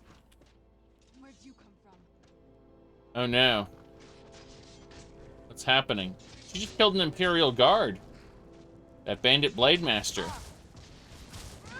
Yeah, this is not good. Can't you see I'm Get a job, you stupid bandit. Okay, so that Imperial Guard is quite dead. But, yeah. Alright, Captain's Sword. Some Septums. Water skins I don't care about. I'll take the Village Red. That'll do it, I suppose. How about this Imperial Guard? It's a damn shame that this bandit had completely butchered this guard by the time I showed up. Removed his organs and everything. It was crazy. Oh well. Let's head on into Riften, I suppose. Okay.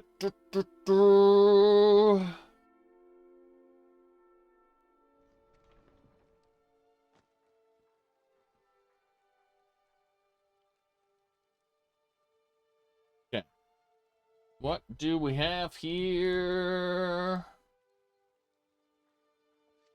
Now that the Empire's arrived in Riften, we've finally established a launching point into Morrowind. Just in case. Just in case. A launching point into Morrowind. Very important, right? What are you even looking at? I don't understand what you guys are looking at. Weird. The beehive's empty. Destroy it. Are you... If it's a mercenary you're looking for, you found him. There's no stronger sword arm for hire in all Skyrim. Doubt. I'd be a lot warmer and a lot happier with a belly full of need. Doubt.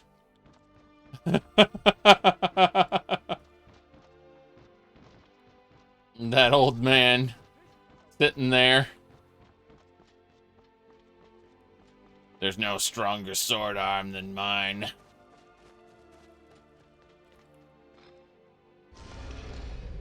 I'm pretty sure there's a lot of stronger sword arms than his. Jeez. Okay, down we go.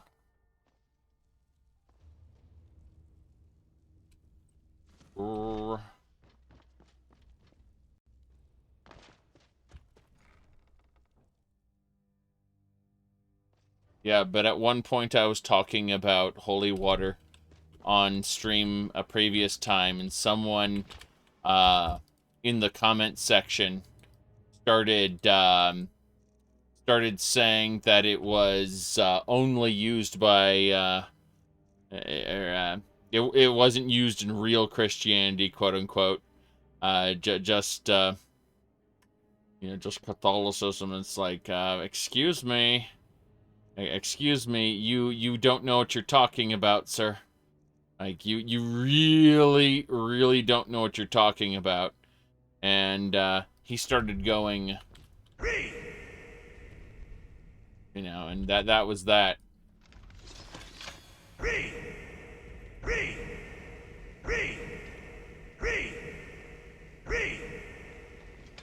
Yep.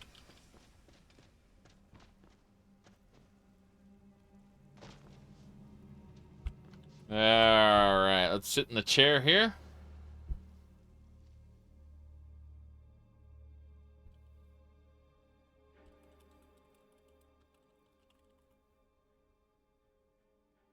Kind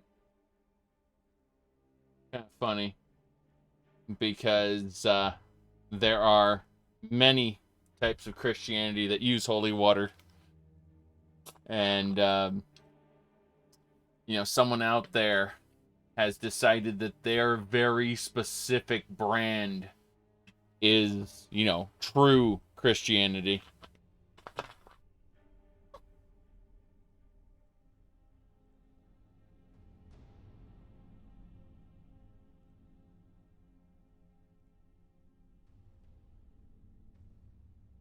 I have some family members who are Catholic.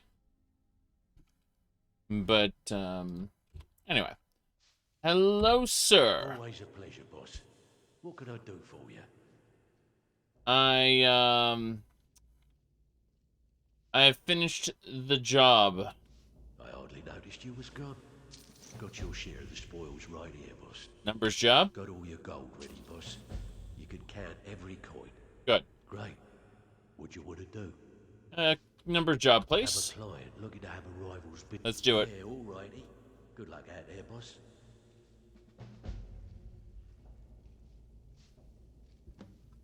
Solitude, that's fine. Always a pleasure, boss. That last one. What Fishing about job. Seems to have a... Yeah, Yes. all righty. Good luck out there, boss. Yeah, alrighty. Show me the job. The bull is flipping out. Riften, don't want. Always a pleasure, boss. Get rid of the fishing job. Consider it forgotten, boss. Yes. All right. Anything Fishing job. all sorts. So, you in for a little Yes. fishing? Great. Watch yourself out there, boss. Okay. Riften. Always a pleasure. Bob. No, Considering I you got don't lots want to do a job in Riften. And if Maven wants this more, great. Watch yourself out there, boss. Where are you taking me? You're taking me to Windhelm. That's fine. Okay. Vexy, where are you? If you're looking for extra work, talk to Vex or Delvin. There's a Vexy. Let's sit down and have a chat with her. Our guild master graces me with a visit. Burglary done. Didn't muck it up, I hear. Good. Here's your share. Sweep as well. Didn't muck it up, I hear. Good. Here's your share. Good. We could use the burglary. We're looking to recover an heirloom for a client. Good. Just remember the order. Continue this. First, get drunk second. Now take this and go. Mm-hmm. Burglary. Whiterun is fine. Good. We could use sweep. Oh, good timing. The people in this home recently got one of your fellow guildmates sent to jail. Good. Here's what you need to do. Good. That'll do it. Now we got all the jobs. Whiterun, yep. House Greymane. And to remove this ice spike from my shoulder. It is gonna stay with me for a while, I imagine. Jeez. Gotta love how they added an NPC later in Skyrim. I think it was Dawnguard. Specifically, her entire job is to do the show race menu console command on you. That's it. Okay.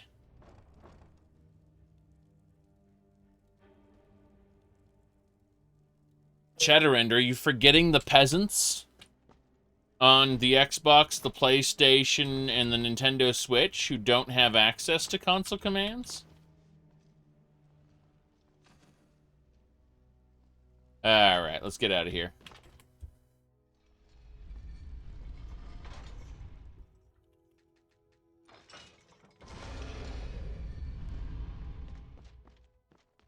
Yeah, console peasants are more or less a joke. Actual peasantry are people who try to insist that consoles are better for one reason or another. Actually using a console, you know, it really depends on why. But, yeah. Let's go in here. Now, I know who you are, and I know your business. Just please, these are good folk we got here, mostly. Yes, they're good folk. Excuse me, miss, I need to deliver something for you. What do you need, my friend? I have your Staff of Banishing. Thank you. Here, this is for you. 1,000 septims for finishing that dungeon again. Okay. Now where did I put those spiders? Spiders, great. Wait, unless you can't afford a PC, keep in mind something. Consoles are fucking expensive if you're buying them brand new. So either you're talking about a used console, or you're talking about like an old generation console. That's or when you're talking about someone buying the console for you. And I find very often that when people tout up how great their console is because they got a latest one, and then turn around and in the same breath say they can't afford a PC, number one, they probably don't know how much a PC actually costs. They went to like Alienware or something. Yeah, that first of all, they went to Alienware's website or something stupid like that. And secondly, their mommy bought the console for them. And that makes a lot of sense if you don't actually have an income yourself at all. You definitely can't afford a console or a PC. It just happens that the console was given to you. In which case, that makes a lot of sense why you say you can't afford a PC. But very often, I get people who will insist that they can get the latest generation console brand new, and in the same breath, talk about how PCs are too expensive. You know, when you can get a $400, $500 PC that'll run all the games I usually stream. Yeah.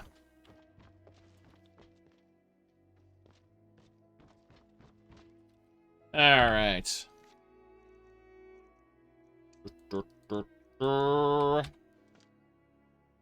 Okay. Jeweled flagon. So there is Whiterun stuff here. Yeah. My PC cost me about $1,000 all told, but, you know, I was frugal about where I purchased things from and took my time with it. If you're going to buy a computer whole pre-built, you're going to pay a premium for it, probably. That said, there are straight up people who, yeah, what is it called? There are people who insist that they can't build a computer, but you can actually buy all the computer components, take it to a place, and they will build it for you for like 60 to 100 bucks.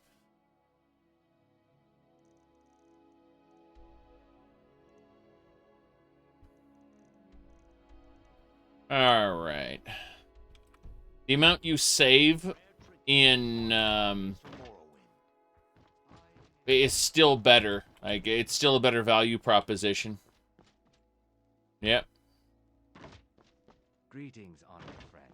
Could I interest you in some... Most people can build their PC, but it's just too much of a hassle for you. You're too lazy. Well, yeah, I mean, quite a few people just want to sit down with a laptop and use a web browser. And that's the majority of their experience. I have a $100 Walmart laptop from several years ago that I just run Steam Link on, and you know, Steam Remote Play, and my computer here is running the actual game, and I'm just upstairs playing on my laptop. Alright, so we did what we need to do in Riften. That's all dealt with. I'm thinking now we have to go see Fulcry, now that we've defeated the Guardian Troll. Let's head on down. Yes.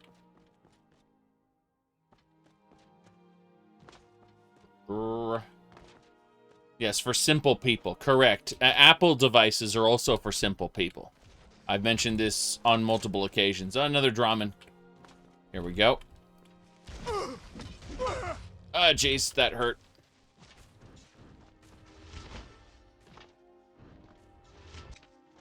Okay.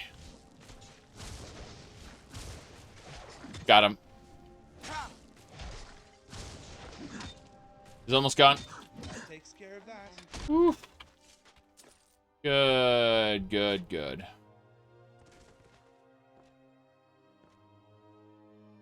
Yep.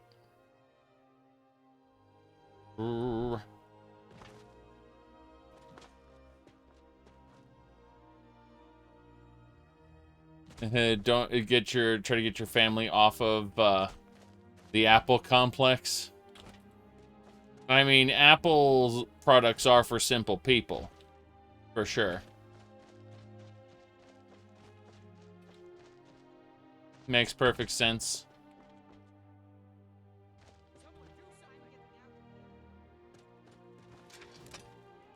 Shadowrend, that's not necessarily true. Okay, so the okay, here's the thing.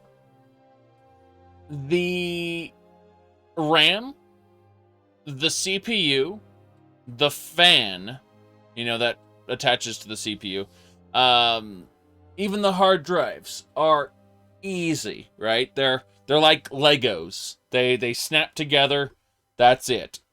However, the actual motherboard pins that control the fans and any LEDs or anything, that's where people kind of lose their mind because they don't look either very carefully on the motherboard or read the instruction manual. Very often, that is the point at which people just stare blankly at the motherboard and go, "What do I do?"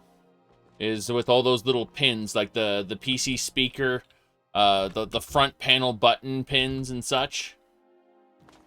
They're very easy to do when you know what you're doing, but you know, people don't know what they're doing, so they stare at it.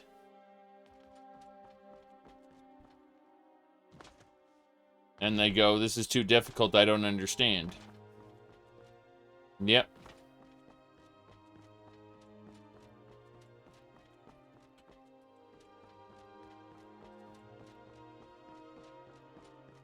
Okay, so Falmore. We can ignore them. They're taking that prisoner over to the mill, which is incredibly stupid. Yes. You have a friend who's built many PCs? You don't risk messing something up. I mean, I can ignore these two as well.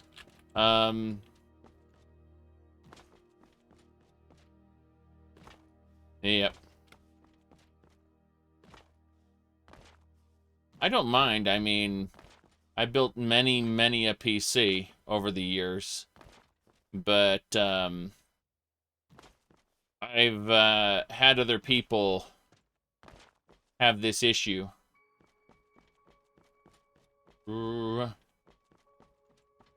Okay.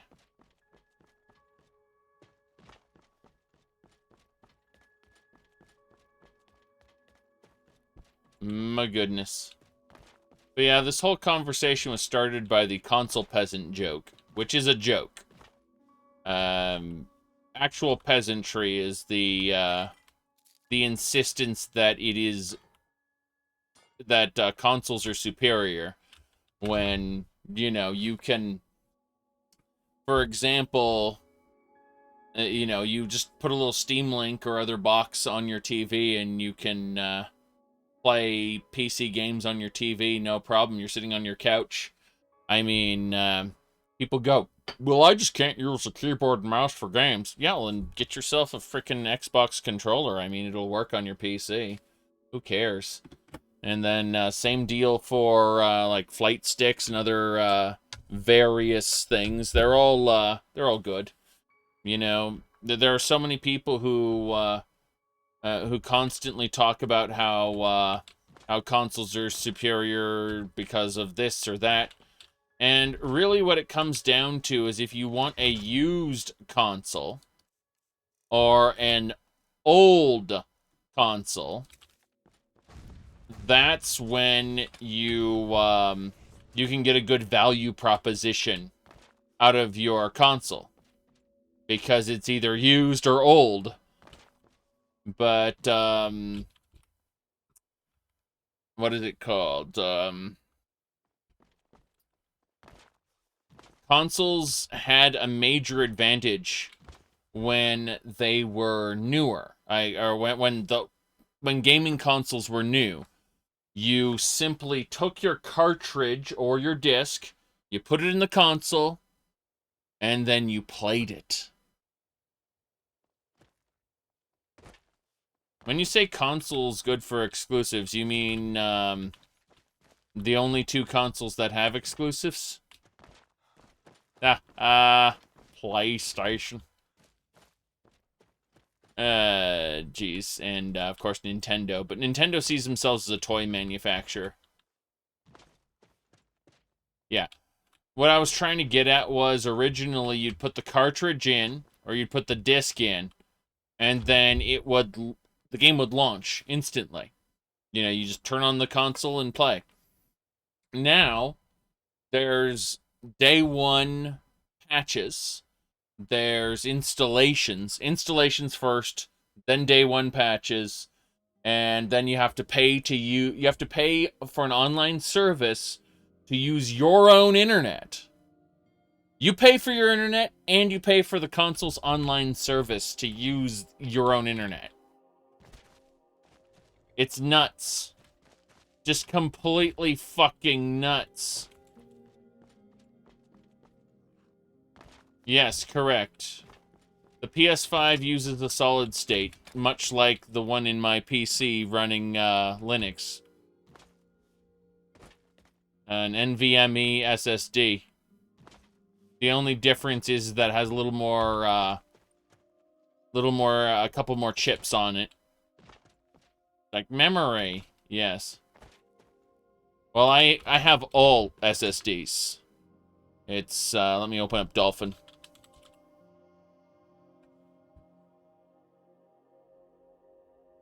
Gonna say that, it's literally, I was gonna say, these are, yeah. These are all SSDs. Core, main, Games T1, Games T2, and Windows Disk. Windows Disk is where I launch Windows there. Yes. But, they're all SSDs. Move along? No!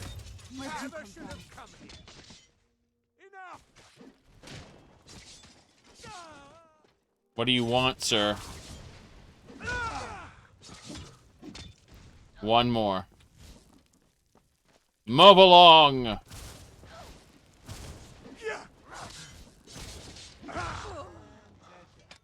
And they're dead. Last witness killed, bounty removed. Damn right. Good.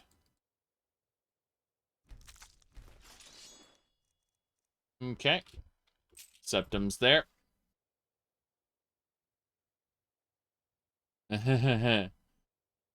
Well, the Switch isn't even, what's the joke, that people like to make, Nintendo fans with? It's, Nintendo isn't a AAA company, change my mind. That's what they do. And it's fucking hilarious to watch people over that. I don't really care if they're a AAA company or not. The only console I own is a Nintendo's. I own a fuck ton of consoles and they're all old, but the only current console I own is a Nintendo Switch. Let's put it like that. That's because my wife and I have been playing Mario Kart and games like that since we were kids. Like, I said this yesterday, but my wife and I were childhood friends before we met again as adults, and we used to play Nintendo games back in the day. Nintendo, Atari, Sega, but mostly Nintendo. You know, Mario Kart and stuff.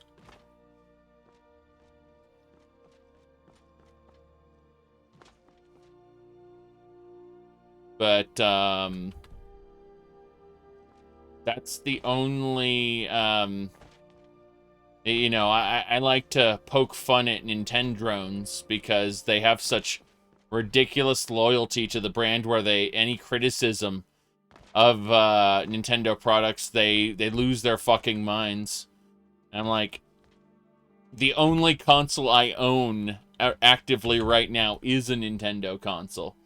So, it's kind of hilarious just how, yeah, Nintendrones is just the disparaging term, a derogatory term for people who absolutely cannot take criticism about Nintendo at all. They flip their shit. Give me a second.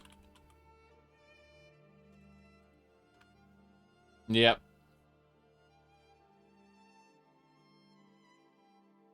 again, it's the only, like, I don't care about PlayStation or Xbox. Nintendo is the only console I, actually have, that's current. You know, I have a lot of old consoles, and that's fine. I have all the old consoles, actually. Well, not all of them, but, you know, all the mainstream ones. Yeah,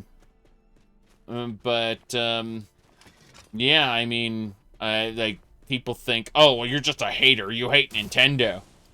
They use that as a defense for their fragile egos that they've attached to their favorite Nintendo properties. Is, you're just a hater about Nintendo.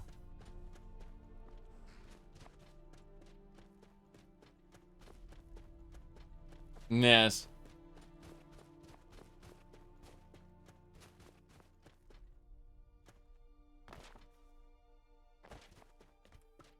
I had a fun video I made back in the day, Nintendo. That said, Nintendo has absolutely upped the ante with some of their stuff. Hello. I've been hunting and fishing in these parts for years. All right. Yeah. Yes. You've been hunting and fishing. That's fine. That's fine. I don't mind. Nintendo consoles are severely underpowered. That's why I very frequently go and say, Nintendo isn't a AAA company, change my mind. And then they lose their mind over that. They go, and then they start this gigantic argument that I actually have. I didn't start in good faith because I actually don't care. But, you know, it's a trolling tactic, more or less. Because I know how much their Nintendo means to them. But yes, Nintendo was terrible with copyright for a while. They used to copyright claim everyone's video, everyone's YouTube videos, to the point where I just couldn't cover Nintendo products, and I just decided, you know what, fuck it. If it's a modern Nintendo game, I won't cover it. For the longest time, I was that way until they dismantled their whatever club it was, the creator program. Once they dismantled that, I was okay. But, yeah, we have to go to Bloodlit Throne, but I don't think we'll be able to accomplish that quite today. We've been streaming Skyrim for, you know, over 4 hours. So, yeah. I thoroughly enjoy,